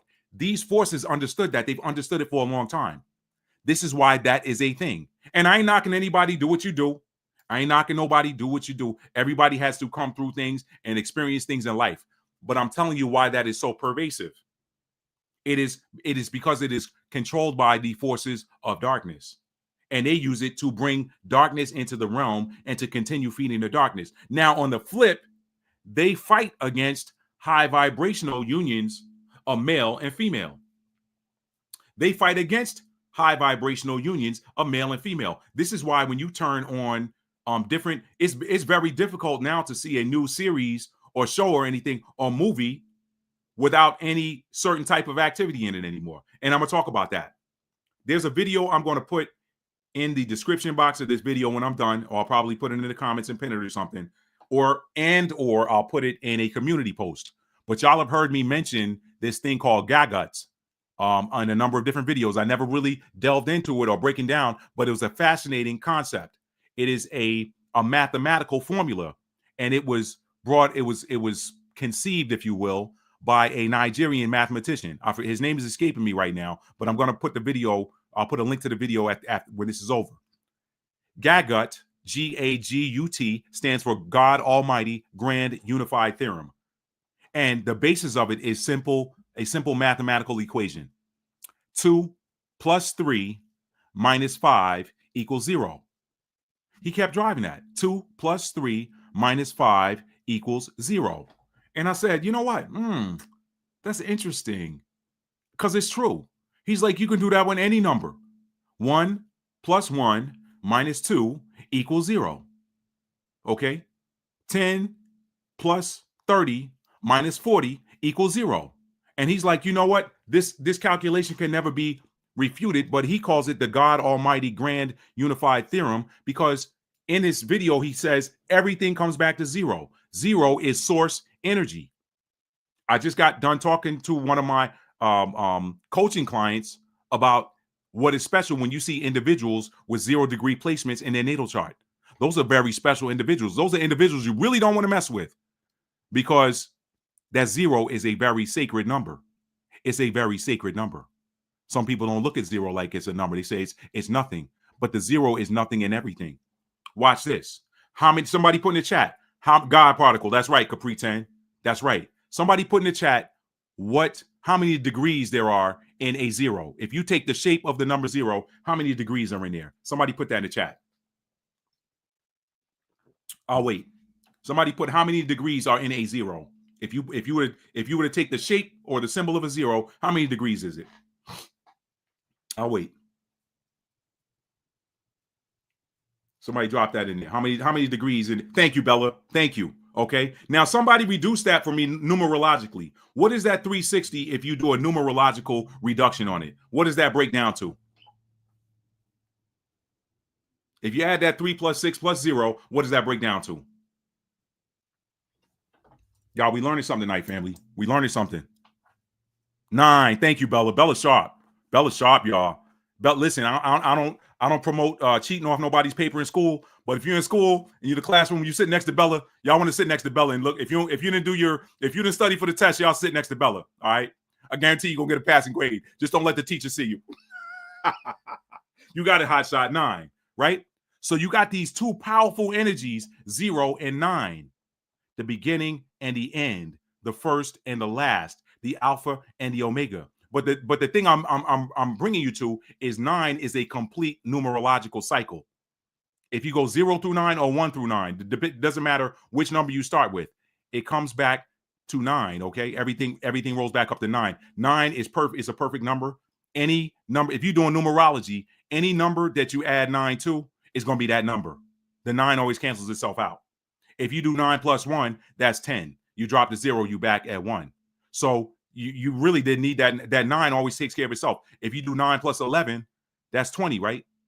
Guess what? That 1 and 1 is 2 without the 9. So that 9, that 9 is a very special number. Now, if you add 9 to itself or multiply it by itself, it ends up being what? 9 plus 9 is 18. 1 and 8 is 9. You get that 9 back. 9 times 9 is 81. 1 and 8 is 9. That 9 is a powerful number, but so is 0. Now watch this. I'm going to tell you about how that's 0. Infinity. Thank you, Bella. Infinity. It always comes back. I'm the alpha and omega, the beginning, the end, the first and the last. Okay. Now watch this. Watch this. So if you look at that God Almighty Grand Unified Theorem, 2 plus 3 minus 5 equals 0. Watch this. You see the same thing at the atomic level. I'm taking y'all somewhere with this. And then we're going to go into those next couple of scriptures and wrap up. I'm taking y'all somewhere with this. The atom. What is the atom? The atom, the atom, it is the basis of all physical matter. And it consists of a proton, an electron, and a neutron. Proton energy. It's the plus symbol. It protrudes. It is masculine. Okay? The plus adds to. Okay? The minus, the electron is the minus symbol. It is the feminine energy. It takes away from or it receives. Okay? And then you got the neutron. The neutron is neither a proton nor an electron. It is neither masculine nor feminine. That's the neutron. So the neutron is 0 energy. But watch this. If you take that plus, that proton, and you add it to that minus, that electron, then you end up with the neutron. The proton and the electron nullify each other and produce that neutron. In your body, you have 7 major chakra zones. You got 3 masculine energy zones, the 1, the 3, and the 5. You have 3 feminine energy zones, the 2, the 4, and the 6. And then you got that neutral crown chakra, that 7th chakra. When you add all of those up, if you add that highest feminine chakra, which is the 6th chakra, to the lowest masculine chakra, the 1, it is 7. Spiritual number, very spiritual number. Perfect. 7 days in a week, right?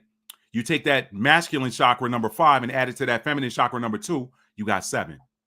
You take those core chakras, that feminine chakra number 4 and that masculine chakra number 3, you got 7, right? So you got 3 7s there. But guess what? You got one more 7. Because if you take that 7, that neutral crown chakra, and you add it to 0, it's a neutral chakra, so it adds to 0. You got 7. See how that does? Now watch this with this God Almighty Grand Unified Theorem. What's the word I'm looking for? Formula. 2 plus 3 minus 5 equals 0. Watch this. The atom, the atom. So if you got an atom, that proton is a +1. That electron is a -1. All right. So if you take a +1 and add it to a -1, you come back to 0. That's that God particle. That's that God energy. That's that source energy. 0. Nothingness and everything. Nothingness and everything at the same time. Both the light and the darkness come from that 0. Okay? So now watch this. A female vibrating at the same frequency equals light. A male and a female that vibrate at the same frequency, that equals light, power, God. So it doesn't matter what that frequency is if they're at the same frequency. If you take a +2 and add it to a -2, it's going to come back to 0. That 2 is the frequency. 1 is masculine, the plus, the other is feminine, the minus. If you take 232, if you take a +232 and add it to a -232, it's going to come back to 0. So what gets produced from that union is God's source energy. 1 plus -1 equals 0. The 1 is the frequency. The plus or the minus is the polarity or the gender. 2 plus -2 is 0. 3 plus -3 is 0. Now, this is the part right here that's going to make the alphabet gang, aka the reverse chakra color flag minus the masculine throat chakra. I talked about that in another video. That's interesting in and of itself. You take the colors, you flip them over. You take the root chakra and put it on the top, and the crown chakra and put it on the bottom. Crown receives information from source. You put it on the bottom, where you receiving your info from higher, or you receiving it from lower. That's a story for another day. But interestingly enough, they remove that fifth chakra color, which is light blue. I talked about that in another video. Y'all go check my YouTube channel for that. I ain't got time for that today. But my point is, this is gonna make that crew, all of the alphabets where they keep adding letters every year or two, they add another letter to it. This is gonna make them mad. But watch this. When you take a 1 and add it to a 1, that equals 2. 1 is masculine. The positive is masculine. So if you take a +1 and you add it to a +1, that's a +2. You can't get there's no 0 in there. I knew this was gonna happen. I knew this was gonna happen. Hang on a sec. Hey man, I'll hit you up as soon as I'm done with this live. All right. I said he was gonna call me in the middle of this live. He always does. Anyway, that's my brother. You want to get beat down in some Madden? That's what I do. I hand out beat downs. All right. Anyway, but yeah. So a 1 plus a 1 equals 2. That's 2 masculines. If you take a -1 and add that to another -1, that's what? -2. That's 2 feminines. There's no 0 in there. The 0 goes back to God. That's source. That's creation energy. That's creation power. You can't get 0 out of adding a positive to a positive. You can't get 0 out of adding a negative to a negative. You can't produce. They will never produce. They'll never produce. So I told y'all that's math. That is universal math. That's got nothing to do with picking on anybody. That's why it does not work. So when people talk about, oh, love is love, you can't say love is love and God is love, and you're doing universal math that doesn't reduce to 0. Now, there's some other universal math that doesn't reduce to zero. I'm going to show this to you that actually can produce. Watch this. A 2 plus a minus 1 is going to produce children. Okay? A 1 plus a minus 2 is going to produce children. But watch this. Because you got a male and a female. It takes a male and a female to produce offspring. But watch what happens when you take that. I'm showing y'all something here. I'm breaking something. Hopefully y'all are catching what I'm throwing. I'm trying to teach tonight. Okay?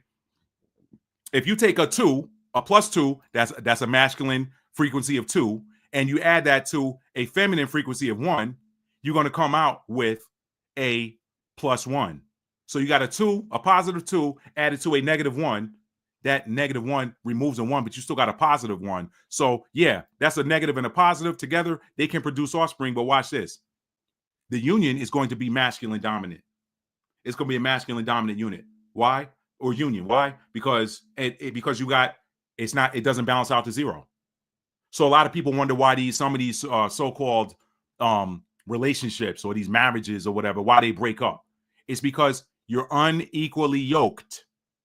Y'all see, I told y'all, man, the Bible's a spiritual book. It's not religious. You're unequally yoked.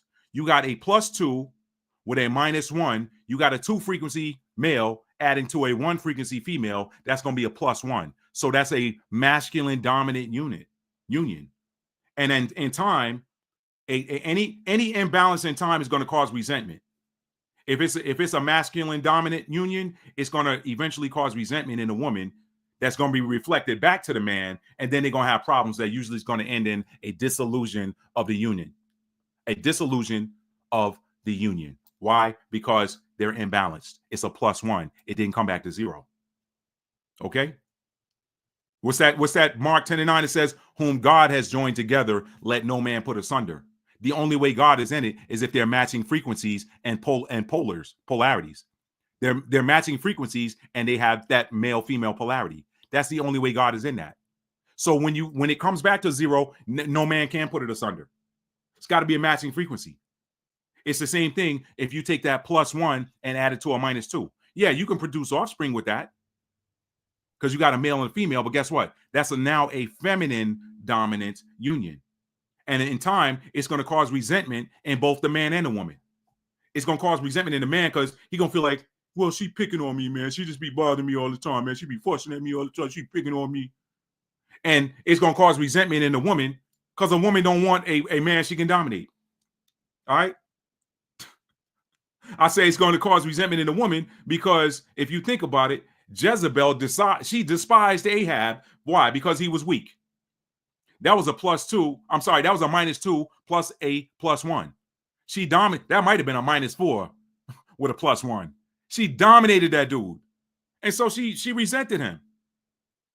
So you gotta, even though you can have you can produce offspring with the union of a positive and a negative, but if they're mismatched numbers, if they're mismatched frequencies, everything in the universe is frequency, vibration, and numbers, energy, all of that's energy.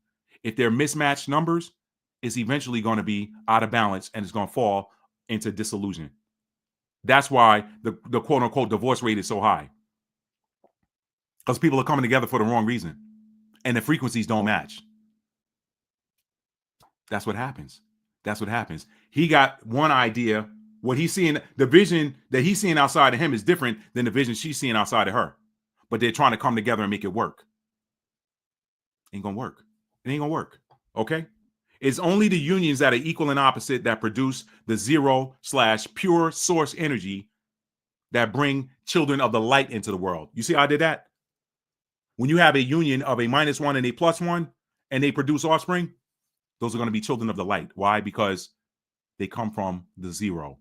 That's how that works.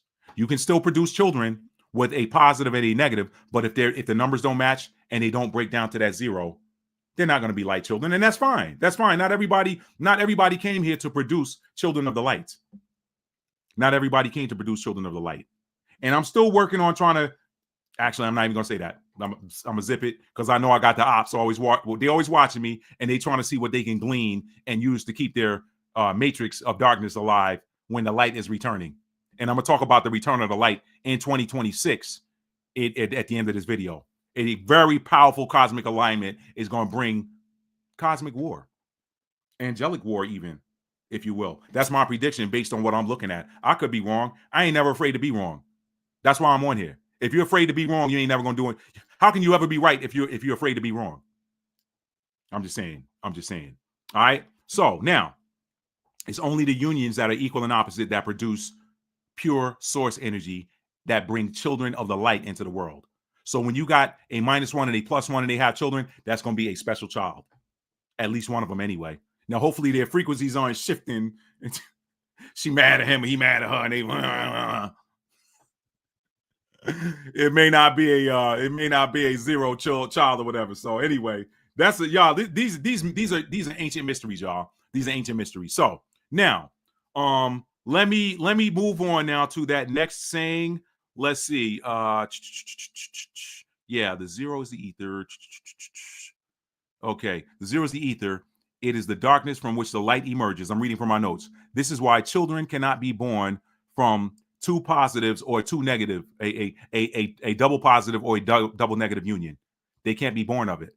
It's gotta at least, first of all, they gotta be polarities, but they definitely gotta be able to, if they break down to zero, God's in it. But you can't even get near zero if you're talking about two positives or two negatives. You're getting further and further away from zero when you double that same polarity. Okay? You're getting further and further away from God. That's zero. Now, those types of unions defy the laws of both nature and the cosmos. So if they stand in defiance to universal law and natural law, what is the purpose? What is the purpose? What is that purpose? Okay? I'm going to come back and answer that question. But first, I'm going to read some comments, and then I'm going to read and explain the second one from the Gospel of Thomas, which is saying number 48. So that was saying number 22. Y'all bookmark that gospels.net, whatever /Thomas that I put in the link that I put in the description box. And y'all go back and read that later. That was saying number 22. Now, let me read some comments because it looks like I got a lot of them here. Okay. Let's see what we got here. Let's see. Oh, I got a lot of them here. Okay, let's go back up. Okay, Torgo, so I'm glad you made me aware of this. Okay, love the intro. Thank you, Secrets Release. Thank you, Nikki. I'm awesome, Ali. Yes, all of y'all are. Let's see. Shout out to my cousin again. Okay, Noel Fox 333 Impossible. Facts 100. Let's see. Leaving work now. I have to slip. I'll have to catch the rest on the replay. Good night, all. Yep, no doubt. Thank you, Bernadette. Noel Fox said, loving this. Thank you. B Royalty said, absolutely, I get it. Green Tambourine said, look up the 7 subtle bodies. Definitely. I've looked into that as well. Look up the 7 subtle bodies. Nah David said, finally caught it live. Thank you for being here. Secrets Release said, yes, I'm literally taking naps every day now. I have to, Secrets. I tried to get one today, but I couldn't fall asleep for some reason. Anyway, let's see. Workout Junkie said, wow. 1 Peter 1:21. 1 Peter 1:21. I'm gonna put that on the 2 Peter 1:21. Let me check that really quick, just because I'm curious. 2 Peter 1:21. And I'll just probably leave it in this Bible app so I can come back to it later. 2 Peter 1:21. For the prophecy came not in old time by the will of man, but holy men of God spake as they were moved by the Holy Ghost. Gotcha. And I remember why you put that there. So thank you. All right, Shalom, I got to rewind the vid. No doubt, Capri. Thank you again. She said, yeah, he cut his hair. Yeah, I did. Thank you, Lady Dagestats. I appreciate it. I don't know what that, y'all. Anyway. Looking like anyway, skee ball, snowball, tennis ball, whatever. God particle, we got that 360. Y'all are smart. 9 complete cycle returning. Yup. 180. 1 + 8 = 9. Yup, hot shot. Yup, all that hot shot. All that. 9 makes covalent bonds. Okay. Yup. Capri 10, Atom, the hidden one. Yep. Ionic bands. Man, y'all are sharp, man. Y'all are so sharp up in here. Real talk. Exactly. How do you learn about frequencies? Nell Fox, just look them up. It just depends. Like, it depends on what do you want to know about frequencies? I like to listen to musical frequencies, and just there are different ones out there you can listen to that affect different chakra zones. But if you want to get started, a good one is if you check out a video that says, "Hey, appreciate that, Chuckin." Man, listen, man, yo, man, I'm telling you, I like it, but I miss reaching up there and pulling my hair like this. You know, I miss having a handful of hair. I'm growing it back out, but I don't know yet. I might want to grow a little fro. I don't know what I'm gonna do, y'all. I might leave it like that. I have no ideas at this point. I just cut it yesterday, but I do appreciate y'all. I appreciate y'all, fam. I really do. She said, yes, the return of the light. Yeah, so No Fox 333. Check this out right here.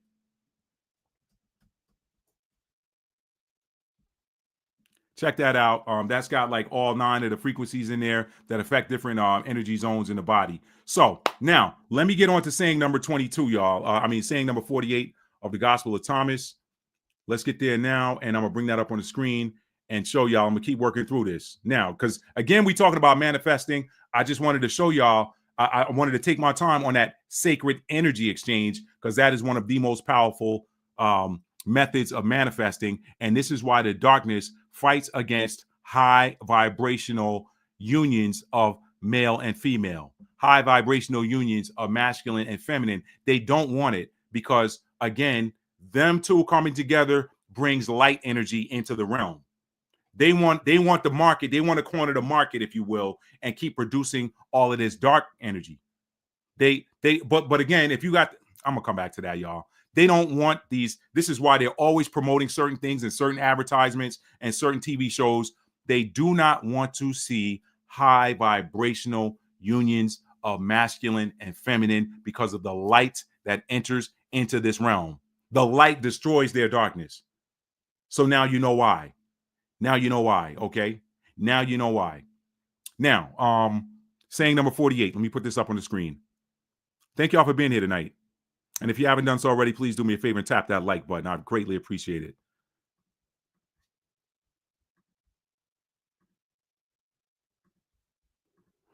All right. Saying number 48.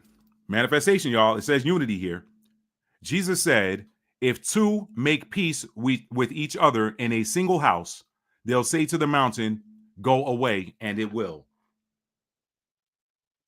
If two make peace with each other in a single house, they'll say to the mountain, go away, and it will. I'm going to make that so simple for y'all. Who are the two that need to make peace in a single house? First of all, where's the house? I'm going to see somebody. I'm going to see if somebody knows what that is. I had that mohawk, Bella. I might go back with it. I did have that. I used to rock one. I might go back with that. We'll see. Somebody put that. First of all, what is that body? What is that house? Yeah, you could say that. You could say that. But I was looking for something different that added more to. That is not wrong, Bella. That's not wrong. What I was looking for is the body houses the energy. The body houses the soul. The body houses the lower self. The mind, yeah, Bella said that too. The mind works, but I was looking for something greater. Remember, the mind is connected to what we see and what we hear. So sometimes this is why it says walk by faith and not by sight. That faith is a product of that third chakra and the fourth chakra, right? We know in our gut and we know in our hearts. So that's why it says walk by faith and not by sight.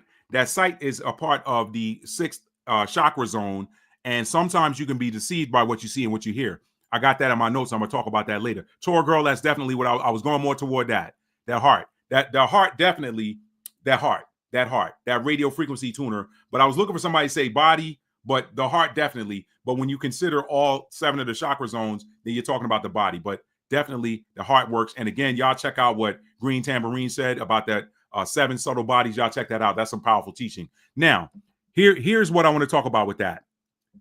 Again, saying number 48, Jesus said, if two make peace with each other in a single house, they'll say to the mountain, go away, and it will. Let me tell you what Matt's take on that is.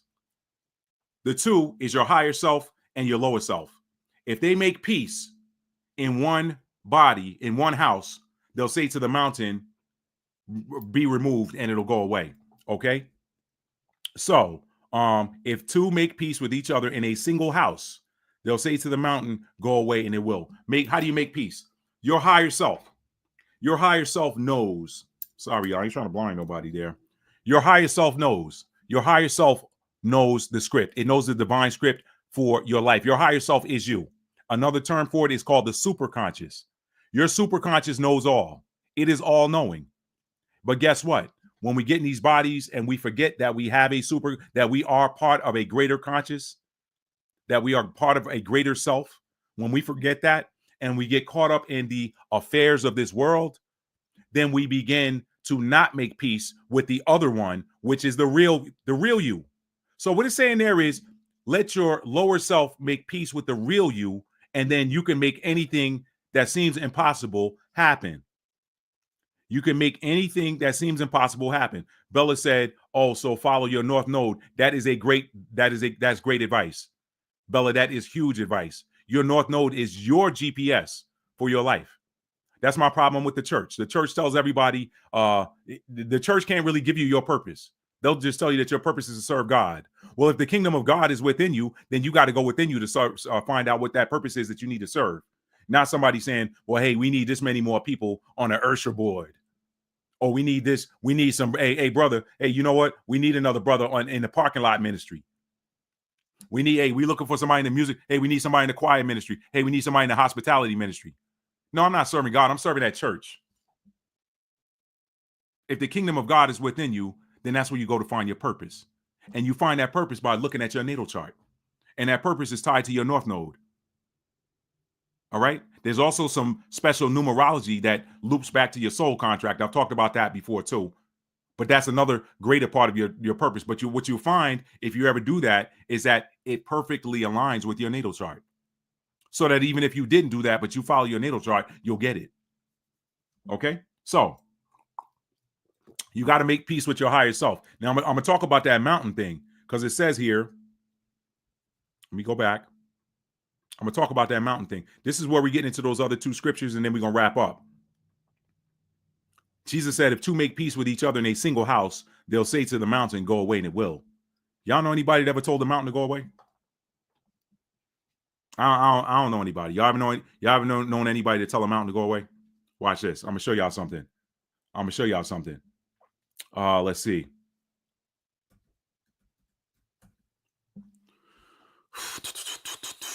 Thank y'all for being here tonight. Let's see. All right. So that was saying number 48. If the two make peace in one house, that two, who are the two? Your higher self and your lower self. Why do they have to make peace? He would only tell them to make peace when you're warring against your higher self. That's that higher mind that says, hey, go do this. Or that higher mind that says, hey, you know what? At this point in your life, you're supposed to be leaving this corporate job and going to go do something that everybody might call you a fool for doing. You're like, you're back in that Virgo energy. Man, they might call me a fool. They might say I'm stupid if I do that. I can't do that. What are they going to say about me? I can't do this. What are people going to think? And so you wrestling. So you got an image of yourself that's coming from your higher self, but you haven't made peace with it in your lower self because you're wrestling with what's going on around you. You got an image of where you want to be, but you're worried about how you're going to get there. Man, I want to be a millionaire. I want to be a millionaire versus I see myself as a millionaire.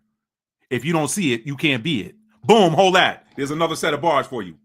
If you don't see it, you can't be it. If you don't see it, you can't be it. Somebody write that in the chat. If you don't see it, you can't be it.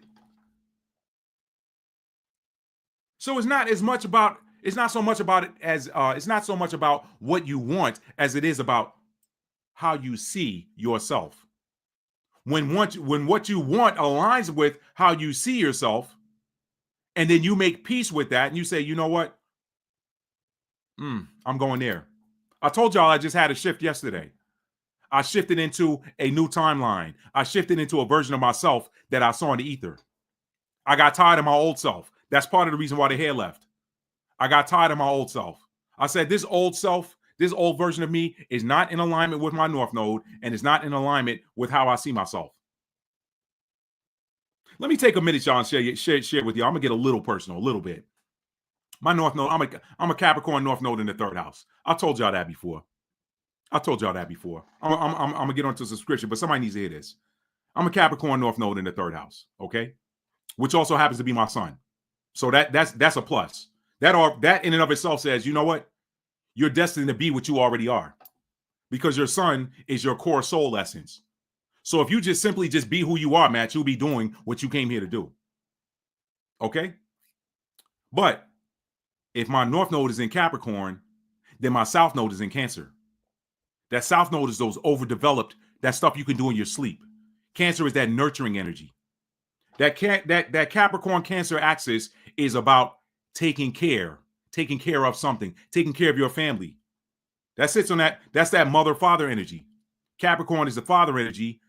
Cancer is the mother energy. Now, even though both of those are water and earth elements, and those are feminine elements, each axis has a feminine and a masculine expression.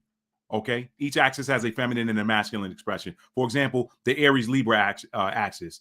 The Aries is more of the Aries is the masculine expression of that axis.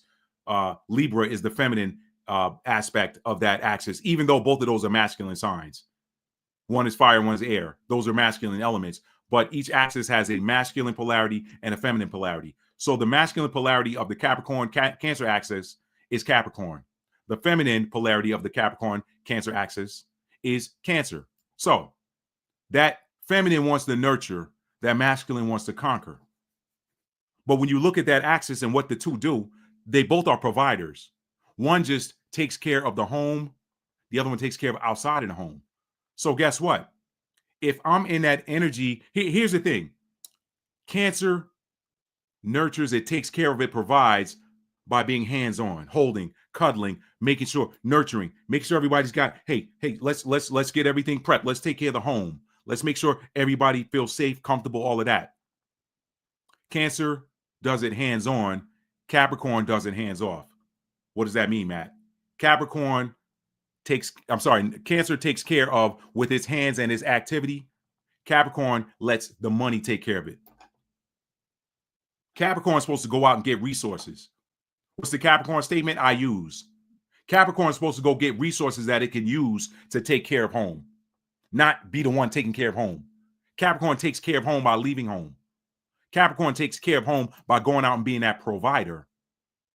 Cancer takes care of home by being that hands-on nurturer. So guess what? If I'm in that South Node energy, I can't do what's necessary. I can't do what I came here to do, even though that's easy for me. And the challenge is my moon is in Cancer. So I got this constant push-pull. But yesterday, Matthew said, you know what? Light bulb moment. Light bulb moment. Let's lose the hair and start over. Let's hit the reset button. I got to be about my coin, man. What am I doing? If Capricorn don't get that coin, if Capricorn don't go out there and hunt and bring that deer in, if Capricorn don't go out and slaughter that lamb and bring it back for people, for everybody to eat, Cancer ain't got no food to prep. How can Cancer prepare food that ain't there? Now Cancer got to leave home and go try to be a Capricorn, and now these kids, these children, the family, they raising themselves. You see how that works? So I was like, you know what, man? I've been 1 foot in my North Node. Let me go back here. Let me go back here. Y'all, we learning something tonight. Let me go back here. Right here. A foot in a place of a foot. I've been 1 foot in my North Node and 1 foot in my South Node. So yesterday I committed by seeing the version of me and bringing myself in, making peace with that version of me that I want to be.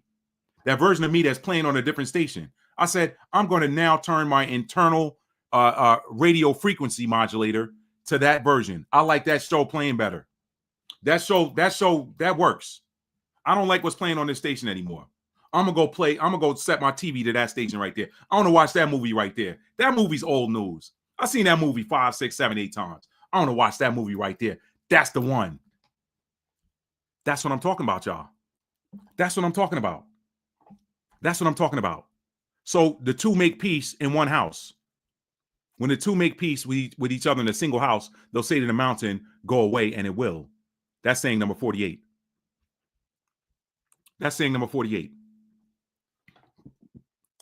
If two make peace with each other in a single house, they'll say to the mountain, go away, and it will. Manifest, align yourself to that vision of yourself that you see, because that vision of yourself that you see already exists. Now, let me hit these scriptures and bring this thing home. Not that wasn't scripture I just looked at. We're going to the purpose of that fig tree. Fig tree. Okay. So we're going to, their purpose is that of the fig tree that is in the scripture. Okay. So here's what I said. I said the zero is the ether. It is the darkness from which the light emerges. This is why children cannot be born from a two positive from a two positive or a two negative union.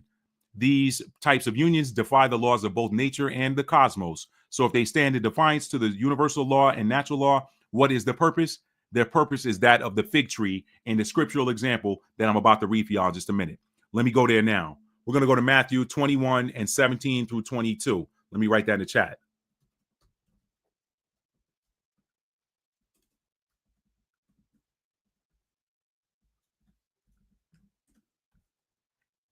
What's up, Worldwide? That's my homie. What's up, Worldwide? I finally gave you a proper shout out. Thank you for being here tonight. Thank you for being here. All right.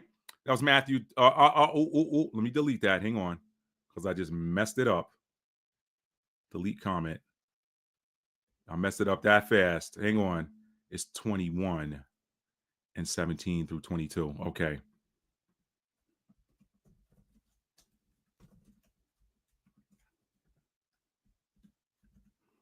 All right. Let's get that up on the screen, fam. Let's get that on the screen.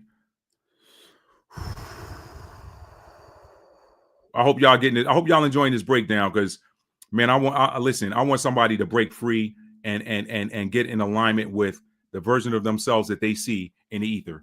It's so easy. All you got to do is set your intention on it. You got to be intentional about it. All right, Matthew. I want somebody to win. Man, listen. I want to see y'all on the podium. I want to see y'all on the winners podium, whatever they call that thing, the Olympics. I want to see y'all up there. I want to see y'all up on that stage accepting that award, that ethereal award.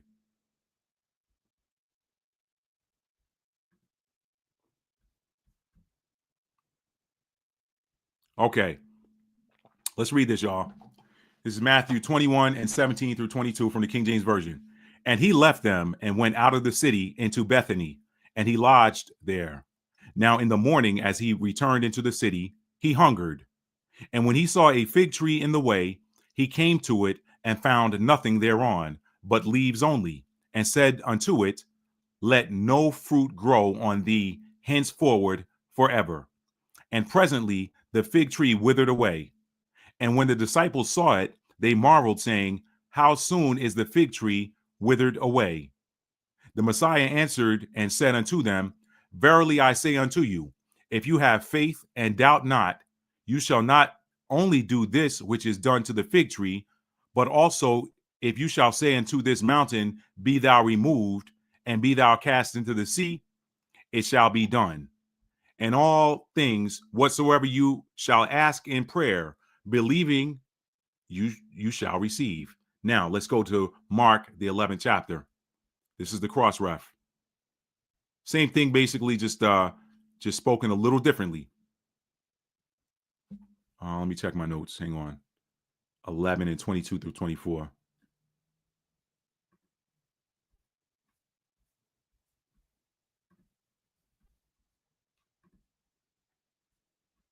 Okay.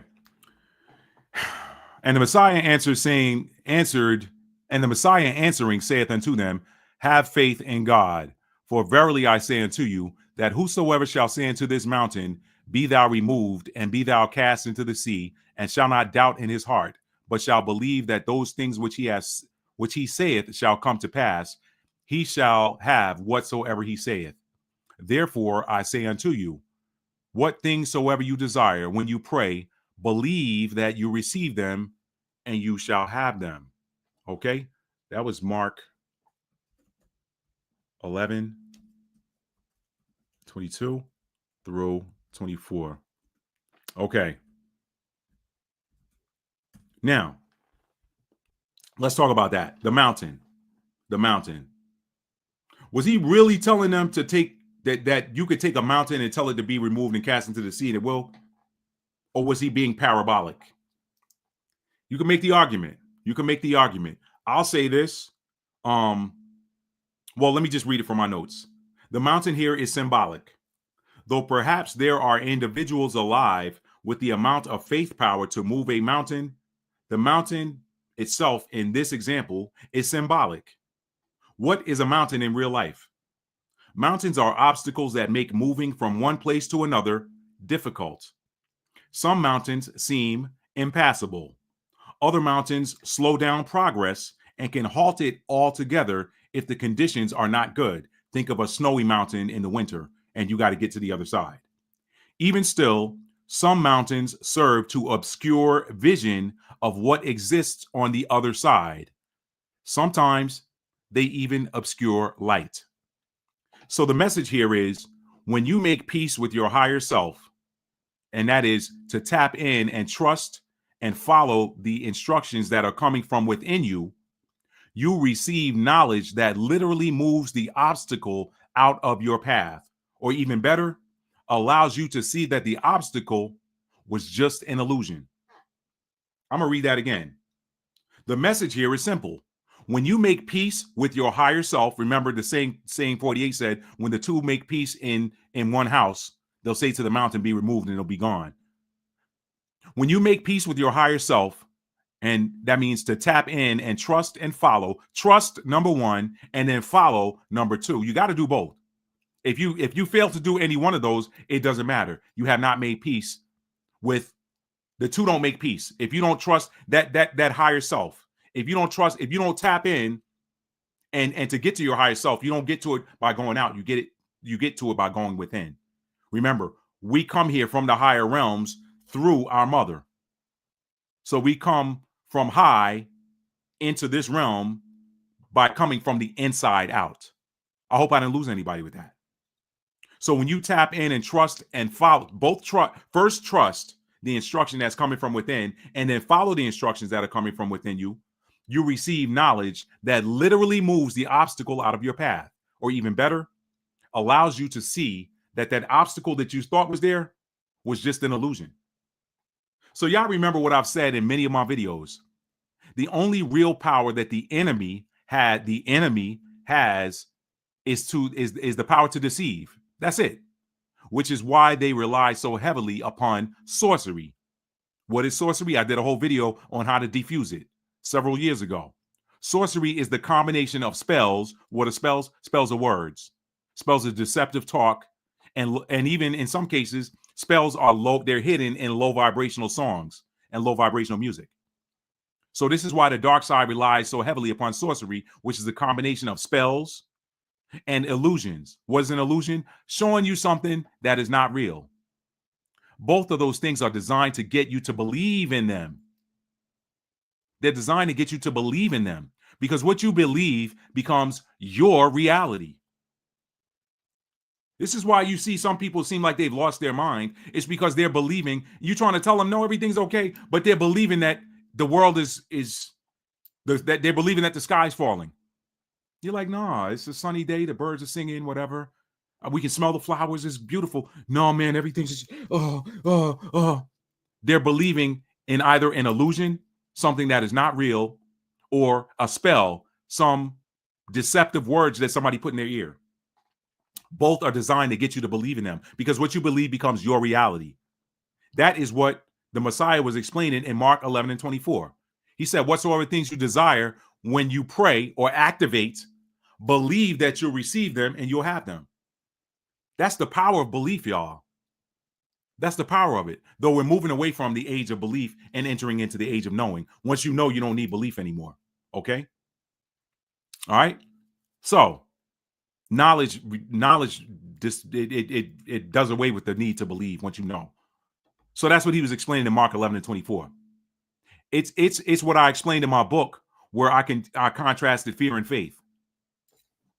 Is this the second edition? No, that's the first edition. Okay, second edition has the it's got a hidden gem I wrote in there about fear and faith. But I was talking in that book. I was explaining how both of those energies, fear and faith, use the same creation factory. There's one factory. Think about when you go to China. Some of y'all talking about, man, I like Nikes. Other people say, no, I like Adidas. Guess what? Nikes and Adidas are made in the same factory. They're made in the same factory. What spec? Adidas are made to one spec. Nikes are made to another spec. So when you're talking about fear and faith, they both are energies that leave us and go into the ether. The ether is the creation factory, and it has no respect of persons. Karma has no respect of persons. The ether has no respect of persons. The scripture says God has no respect of persons, but God is. Remember, I am, Ahaya, I will exist. It is the energy of existence. So when you send faith out, what do I have here? Fear and faith, they both forces they both work at the same etheric factory. Fear says, this is what's going to happen to me. This is going to happen to me if this. If this condition happens, this is going to happen to me. This is going to happen to me. That's fear. Faith is the opposite. Faith says, this is what's going to happen for me. Fear is something, you fear things happening to you. You have faith in things happening for you. But guess what? Your energy brings them into existence. What's that one scripture? That thing which I feared has come upon me. It's because you gave life to it by giving it energy. So I say all of that to say, I know that's a lot to unpack. I say here, the fig tree example. There's a lot to unpack in that fig tree example. Remember, he rolled up on the fig tree. The fig tree didn't have any fruit. So he spoke words to it that caused it to wither up. Guess what?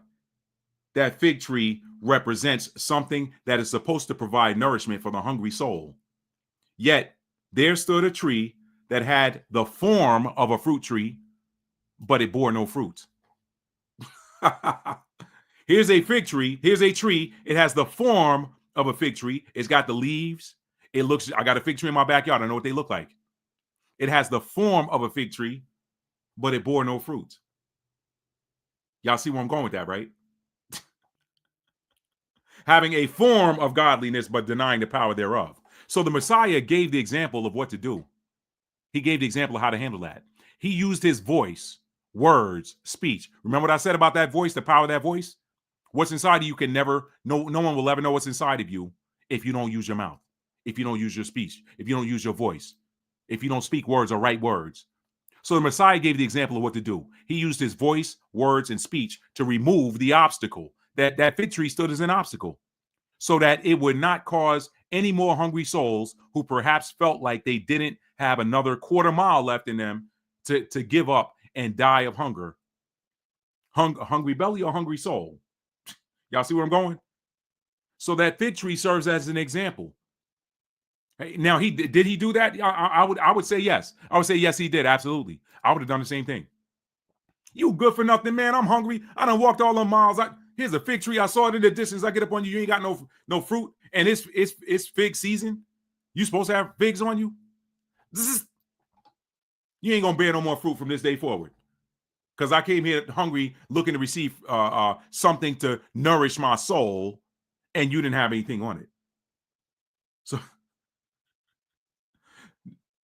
you do not know how much power your voice holds. I tell y'all this all the time. It is they who are afraid of you speaking, so they do everything in their power to make you afraid to speak. They, the darkness, the forces of darkness, the dark side, they are afraid for you to use your voice. So they try to make you afraid of using your voice. So now flip it though, flip it. Are any of y'all afraid of any of these folks out here speaking? Are you afraid of any of these people that be talking all this jibber jabber? Are you afraid of them speaking? You're probably not. Why not? It's because most of the time they aren't saying anything useful anyway. So you ain't afraid of them speaking. They're the workers of darkness. And I mean, how can a room that is completely dark already get any more dark? It can't. So y'all ain't afraid of them talking.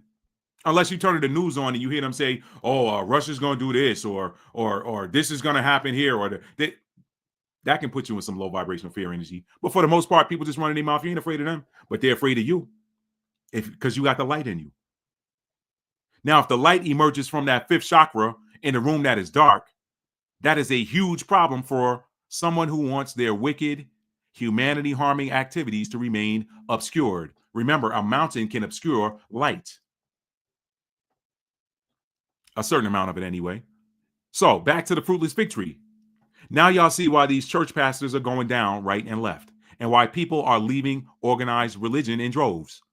A lot of these pastors are like that fig tree, and these church houses and organizations are like fig tree orchards with not a single tree bearing fruit that feeds the hungry soul. Sometimes physical, but almost always energetic soul. I say sometimes physical because some of these churches actually have food pantries. Some of them do, and they'll feed hungry souls or whatever. But a lot of them don't give you any soul food, if you know what I mean. So these places do not produce light. They don't produce light anymore. They should be teaching this stuff right here. This is the real stuff that the Messiah taught that got him set up to be crucified. Set up by these very religious organizations who feared him. Why? Because he was teaching people these esoteric principles that they knew, but they wanted to keep them in bondage. They wanted to keep them keep coming. No, I'm the way to God. You can't get to him. I'm the way. And now they flip that now, talking about when he says, I'm the way, the truth, and the light. No man comes to the Father but by me. They actually took that and made that religious. That's spiritual and esoteric too. But I'll talk about that another day. I'll talk to that another day. We're talking about a state of consciousness, that highest vibrational frequency.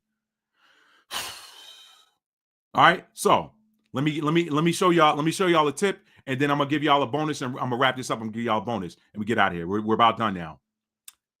This is actually kind of a bonus in a sense, but here we go. So y'all understand, I wanted y'all to understand what that mountain was. That mountain is symbolic of anything that prevents you from doing what it is that you came here to do. Or that mountain is anything that prevents you from doing what it is that you truly want to do. That mountain stands in between you and that version of you that you see for yourself. But all you got to do is tap into that heart space.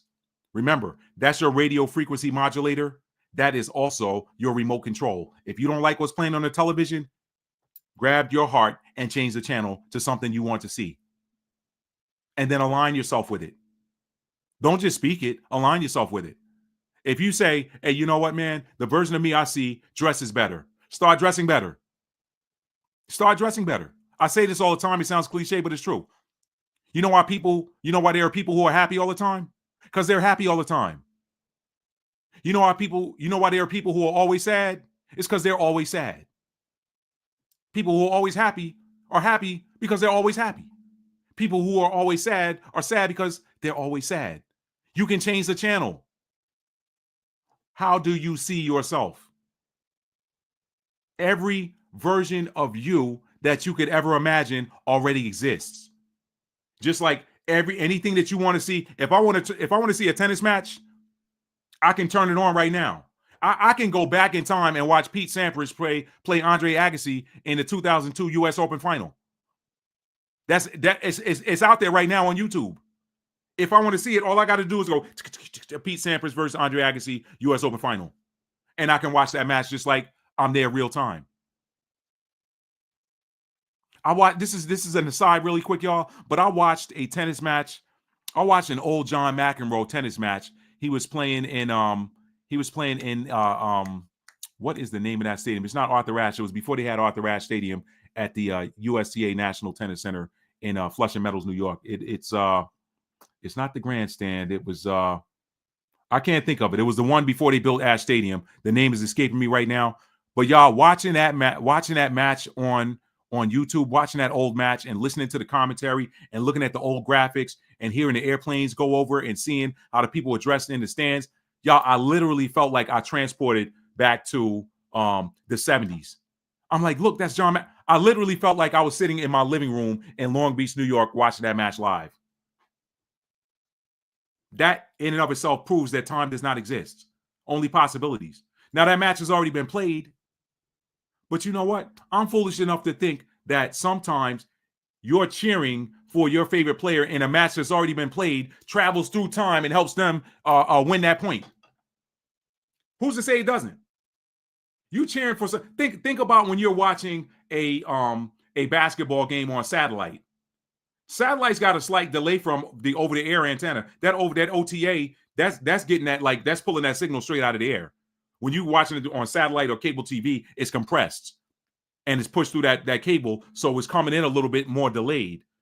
I learned this years ago when I was watching. Me and my boy used to go back and forth. He's a Cowboys fan, I'm a Giants fan. So back when Tiki Barber was with the Giants, we used to go back and forth over the phone. He's watching his over the air. I'm watching mine. Mine's on cable. It's a little bit of a delay. And I'm like, or not over the air. I'm sorry. He was watching his on he had DirecTV or something, and I had a Dish Network, and Dish Network was a little bit slower at the time. So he would see the play happen about 10, 11, 12 seconds before I saw it. But I'm pulling for my guy, and I'm like, wait a minute, this already happened. But I'm pulling for him like it's real time. Y'all, this time is an illusion. I'm telling you. It's an illusion. Anyway, so let me get on back to this. Let me get back to this. That version of you that you want, that you see yourself as, already exists. It already exists. It already exists. If I ain't recommending anybody do any substances, but I've talked to people who have done, who have had botanically induced visions, and I'm telling you, I've had people tell me things that they saw with regards to me, and it actually happened a year or two later, and I was like, oh, mind blown. Even dreams that you have for yourself, when they happen, you're like, man, I dreamed this 2 years ago. And this thing actually happened just the way I saw it in the dream. You were looking at a possibility, and then you just moved to it. You had to catch up here. It already happened. You had to catch up. The version of you that you want to see already exists. If anything that you want in your life, you want it because that version of you that has it already exists. All you got to do is change your frequency modulator to it. And you do that with your heart. You do it by getting into your heart space. Get out of that, oh man, I can't have that. You can't have what? That life I see for myself. That life you see for yourself exists. Of course you can have it. Just tune your heart dial to it and start walking in it. Because we're constricted by time, divine timing kicks in, but you are eventually going to have it when you start carrying yourself in that energy. Don't wait. My yoga teacher, my yoga teacher, my first yoga teacher, Maria, I love her. I love Maria. She don't teach anymore. She sold her studio. But let me tell you something. Maria's a lot younger than me, but she had a lot of wisdom for her age. Maria told me one day, not me, I'm sorry. She's saying this to the whole class because she used to love to give these wisdom nuggets before we would start doing our stretches and stuff and our saunas and stuff. She would say, she said, whatever you want to be, don't wait for certain conditions to be met to start being that. Just be it. She said, I can't tell you how it works. It's like magic, but everything takes care of itself and falls into place when you commit to being that thing that you want to be. She says some of us never become that thing because we're waiting for certain conditions to be met. And I'm like, if this girl ain't got a lot of wisdom for somebody who is so young. Guys, you don't have to wait for, she's from Brazil. You don't have to wait for, stop waiting for, oh, when this happens, then I'll be this. Or when this happens, I'll be happy. No, just be happy now and that thing will happen. Don't say, when I get this amount of money, then I'll go to such and such. Just start looking for your ticket and say, I'm going to such and such. The money will appear. I used to be like, she's spitting something. I didn't do it, but I was just like, okay, well, maybe she's just lucky. Now I know it to be true. So let me give y'all this bonus tip, okay? A couple of bonuses here. Soul, the word soul, because we're talking about soul energy here, soul concepts, the word soul. Soul and soil carry similar vibrations. The word soul, S-O-U-L, and soil, soul.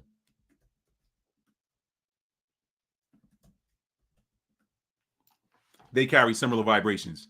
What do you mean, Matt? Take the vowels out. Take the vowels out. Actually, no, don't even take all the vowels out. Take the U out of soul and the I out of soil. What are you left with? Somebody tell me what that word that I just typed in the chat means. Somebody tell me what that means. I'm stopping hard at 2:30, y'all. It's 2:13. I'm 2 hours and 13 minutes in. I'm stopping hard at 2:30. Somebody type in the chat what that word means. Somebody tell me what that means.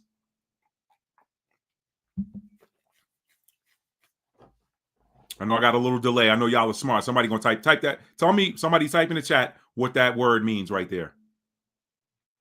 That's soul minus the U and soil minus the I. What does that mean? I'll give y'all about 15 more seconds.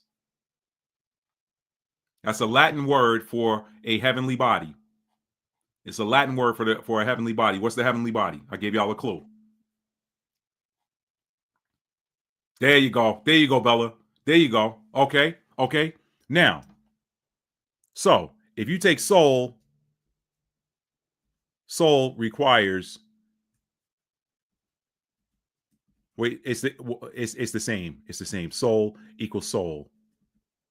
Soil. Well, the soul needs the soul. Soil needs soul. Right? Why? They both require light in order to activate so that they bear fruit. They both require light. So the soil and the soul both need the soul in order to activate and produce fruit. The light. That's right, Bella, the light. They both require light in order to activate so that they produce fruit. Soul and soil both rely upon solar power and solar light codes to activate their DNA so that they produce nourishing food.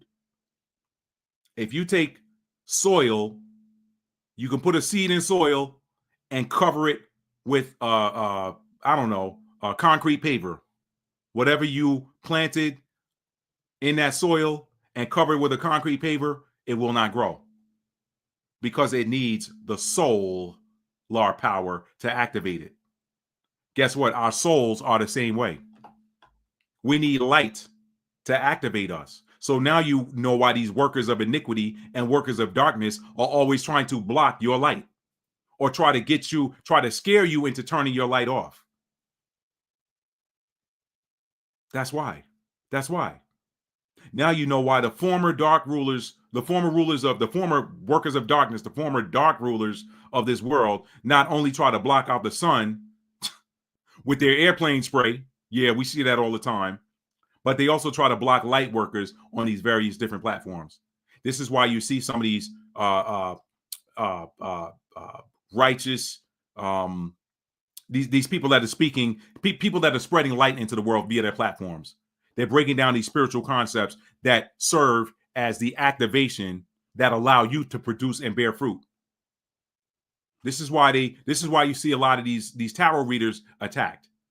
This is why you can turn on YouTube and watch damn near striptease people talking about, but they put a disclaimer up there talking about, well, I'm trying on this new see-through. But they get to stay monetized by putting a disclaimer up there. But a tarot reader who is giving a collective reading that's going to help you identify some challenge in your life and how to overcome it, they'll get demonetized for having a tarot card that's got artwork of somebody showing a boob. You can turn on YouTube and watch moms breastfeeding. I've had some of my boys send me the videos. They're like, they showing this on YouTube? Apparently so. You just sent it to me. But a light worker gets demonetized unless they put a little sticky tab to cover up a stick figure drawing of a boob on a tarot card. They're trying to block these light workers. Why? Because light activates the soil to get it to produce fruit that nourishes us, but the light also activates the soul and gets it to produce fruit that nourishes everybody. This is why you need to be going outside getting some sunlight on you every day. Some of y'all got gifts inside you that need to activate, but you're staying inside too much. Get outside and get in that sun. Get outside and put your feet in the soil. The soil is activated by the sun. That soil is going to pull negative energy out of you and return it to the earth to be transmuted and transformed into something positive. All right? All right, so y'all, I'm going to wrap up. I got one bonus I want to show y'all. This is a bonus from the Gospel of Thomas. This is going to blow your mind. This is probably going to make some people mad. It's probably going to make some people mad, but I'm on here turning the light on. If you don't like it, turn the channel off. All right? Last saying from Gospel of Thomas. Awesome information. Deep. Thank you, Hotshot. I appreciate that. Y'all, this going to make some of the folks that dress a certain way a little upset. Y'all gonna know what I'm talking about when I say it, but we going there. We going there.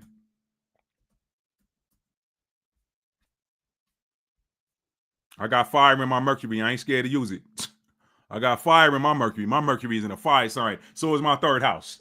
I ain't scared to use it. Let's go, y'all. Let's go. Let me read this for y'all. Let me make sure it's on the screen so you can see it. Yes. Okay. 109. Somebody gonna be mad. Jesus said, quote, "The kingdom can be compared to someone who had a treasure hidden in their field. They didn't know about it.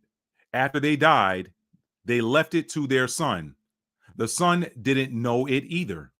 He took the field and sold it. The buyer plowed the field, found the treasure, and began to loan money at interest to whomever they wanted." I'm going to read that one more time and somebody might catch it, all right? Jesus, this is a bonus. This has nothing to do with what we're talking about. Maybe in an abstract way. When you know, you know. Saying 109 from the Gospel of Thomas. This is why they hid this. This is why they did not want this out. Jesus said, "The kingdom can be compared to someone who had a treasure hidden in a field." A treasure hidden in a field. They didn't know about it. After they died, they left it to their son. The son didn't know it either. He took the field and sold it. The buyer plowed the field, found the treasure, and began to loan money at interest to whomever they wanted. There's two themes going on here. Okay? It's energetic, physically, and with regards to money. Let me tell y'all what y'all looking at. Because this is going to make the Rev 2 and 9 and 3 and 9 crew mad, but it is what it is. It's written right here. If they don't like it, they can give a better explanation of it. The kingdom, what is the kingdom? The kingdom in this case, I think this right here, I think this saying 109 is actually prophetic. I don't think he was talking about an energetic principle in the same token as we saw in saying 22 and saying 48. I think this saying was prophecy. The kingdom where they lived, okay, that land, that ancient land of Israel, aka Judah, the kingdom can be compared to someone who had a treasure hidden in their field. Okay, there's some esoteric principles here too. Let me just say that. But it's very this I found very interesting, and I wanted to drop this. Y'all can throw some stuff around in the chat if you want. Compared to someone who had a treasure hidden in their field, what treasure? They didn't know about it. After they died, they left it to their son. Their son didn't know it either. He took the field and sold it. Okay. What is the selling of that field? You got to read the book of Maccabees to see where Matt's going with this. In the book of Maccabees, what you learn is that the ancient leaders, is Hasmodean the right word I'm looking for? Let's just say Hellenistic, during the Hellenistic era. Those leaders of Judah, after they had just defeated the Greeks and driven them out of their country, the Maccabees, the revolt led by the Maccabees, they went to the Romans. They went to the Romans and basically sold the house to them. What do I mean? They were so scared of having to fight the Romans after they defeated the Greeks that they went there and made a deal with them that, hey, listen, man, we don't want to fight y'all. We just came out of this war. We just want to come here and make peace with y'all. The Romans were probably looking at them like, man, who is these dudes, man? They ain't even got no standing army. And they beat the Greeks. They probably looking at them like, who are they? But they came there and said, hey, we want to make peace with y'all, when the Romans weren't even making war with them. And so the Romans said, okay, yeah, sure, Roll. I'll tell you what, so we're basically going to have a physical stake and presence in your country, and you're going to pay us taxes. You pay us taxes, you pay us tribute, and we'll protect you and make sure nobody else attacks you. When they had just taken out the only other attacker that would have hit them. Rome ran the whole world at that point. So wouldn't have been nobody that was going to attack them but the Romans. But he said, we'll protect you, make sure nobody attacks you. And so in exchange, you're going to give us monetary tribute, and we're going to get as much food as we need out of your soil to feed our troops, okay? And we're going to have we'll garrison some troops there. When they see that our troops are there, nobody's going to come bother you. Okay?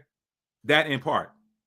But now when you look in the modern day times, Who's loaning money at interest to whomever they want? Where did that system come from? Somebody mortgaged the house. Somebody didn't realize what they had. And I told y'all there's a reason why that region of the world has been so heavily fought over. It is an energy. There's an energy in that ground over there. I'm not going to read it. I'm not going to read Baruch chapter 4 tonight. I'm not going to read that. Y'all go read that on your own. I read it a number of times. Y'all go read Baruch chapter 4. There's an energy there. I did a whole, y'all can search through my live tab on my channel and excuse me, look at the video I did where I was breaking down why the Middle East is so fought over. And I did I drew the parallels between the so-called Middle East and Lord of the Rings films. I broke that down. There's an energy there, high-powered, highly charged energy there. That's why they couldn't wait to hurry up and go grab hold of that disputed region where Mount Hermon is. I'm gonna leave that alone. All right. So I threw this in as a bonus because as I was reading through these and looking for more examples of tonight's lesson, I saw that and I was like, if that ain't interesting, like I'm not gonna do a whole lesson around that. I'll just throw that in there as a bonus. But I'll read that one more time. Saying 109. The kingdom can be compared to someone who had a treasure hidden in their field. They didn't know about it. They didn't know what piece of real estate they were sitting on. After they died, they left it to their son. The son didn't know it either. He took the field and sold it. Who hid the treasure there? Didn't he say he was going to leave an inheritance for Abraham and his seed? Did he ever tell him to loan money at interest? So who's loaning money at interest around the world? Who's the primary? I'm gonna leave that alone because that's gonna piss somebody off. But you know what? The truth hurts. And we're gonna stop it right there. Yeah, Bella. Yeah. So, thank you, Bella. She said we love. Thank you so much. Y'all, that's all I got. I said I was gonna stop this thing at 2:30. It's at we're at 2:26 right now. So listen, I hope y'all got something out of this tonight. The moral of the story is manifestation is super easy when you realize that there is a version of you out there that already exists, just like different songs playing on different radio stations and different shows, movies, videos, or whatever content being on different IP addresses or different networks, or all you got to do is tune in to the version of you that you want to see in your living room. Tune in to the music, your song that you want to hear in your car. It's already out there. If you see it, you can have it. If you see it, you can be it. Stop settling for where you are. Stop settling for a sorry song on the radio. If you don't listen to a sorry song on the radio without turning it, then why do you settle for a sorry condition? If you won't watch a program on television that you don't want to see, or here's one for somebody else that you don't want your children to see. If there's a version of you playing that you don't want your children to see, you need to turn that channel. If there's something playing on TV and you don't want your children to see it, you're going to turn it. Y'all watch this right here. Don't watch that. If you're not going to settle for that, then why are you settling for a version of you that does not make you happy? When the version of you that will make you happy already exists and is already happy. We're multi-dimensional beings. This is like a computer. This existence is like a computer program. I got a bunch of different. If I could share my screen, y'all would see me flipping through all of these different programs. I got Google Chrome open. I got Firefox open. I got my Bible study app open. I got my notes app open. I got Safari open. I got the dictionary open. I got Adobe Acrobat open. I got my email open. I got the calendar open. I got the calculator open. I got Apple Keynote open. I got my reminders app open. All I got to do is hold down the control key and hit tab and cycle through to the one I want. And then that's going to come to the forefront. This existence works the same way. Just move the program that you want to operate in into the forefront. What's it going to do? It's going to put that other program in the background. Or you can simply quit that program. You know what? I don't like that program anymore. I want to quit. Or you know what? I want to keep that program open, but I just heard a ding. I just got a notification. I need to switch my computer to this app over here and see what this notification is. It really is that easy, y'all. We're multidimensional beings, and there are several different versions of us that exist at the same time. Just like there's several different songs playing on different radio stations at the same time. Or if you want to hear a talk show or a podcast on National Public Radio, just switch to National Public Radio. Whatever version of you want to see in your house, tune your channel, your heart to that version, and it'll be there. I hope y'all got something out of this. Thank you to everybody who joined. Y'all are welcome. Listen, man, I wish y'all the best. I hope that y'all apply this knowledge. I know I did, and I'm telling you, I'm feeling like $1 million, right? I'm feeling like $1 billion right now. I'm feeling like $1 billion because I've switched to that version of myself that I see in the ether. That version where I'm rolling the way I want to roll. I'm already operating in that energy. I'm already operating in that energy. That's how you bring it. If the two make peace in one house. If you make the outer like the inner, the upper like the lower, there's nothing that you can't have.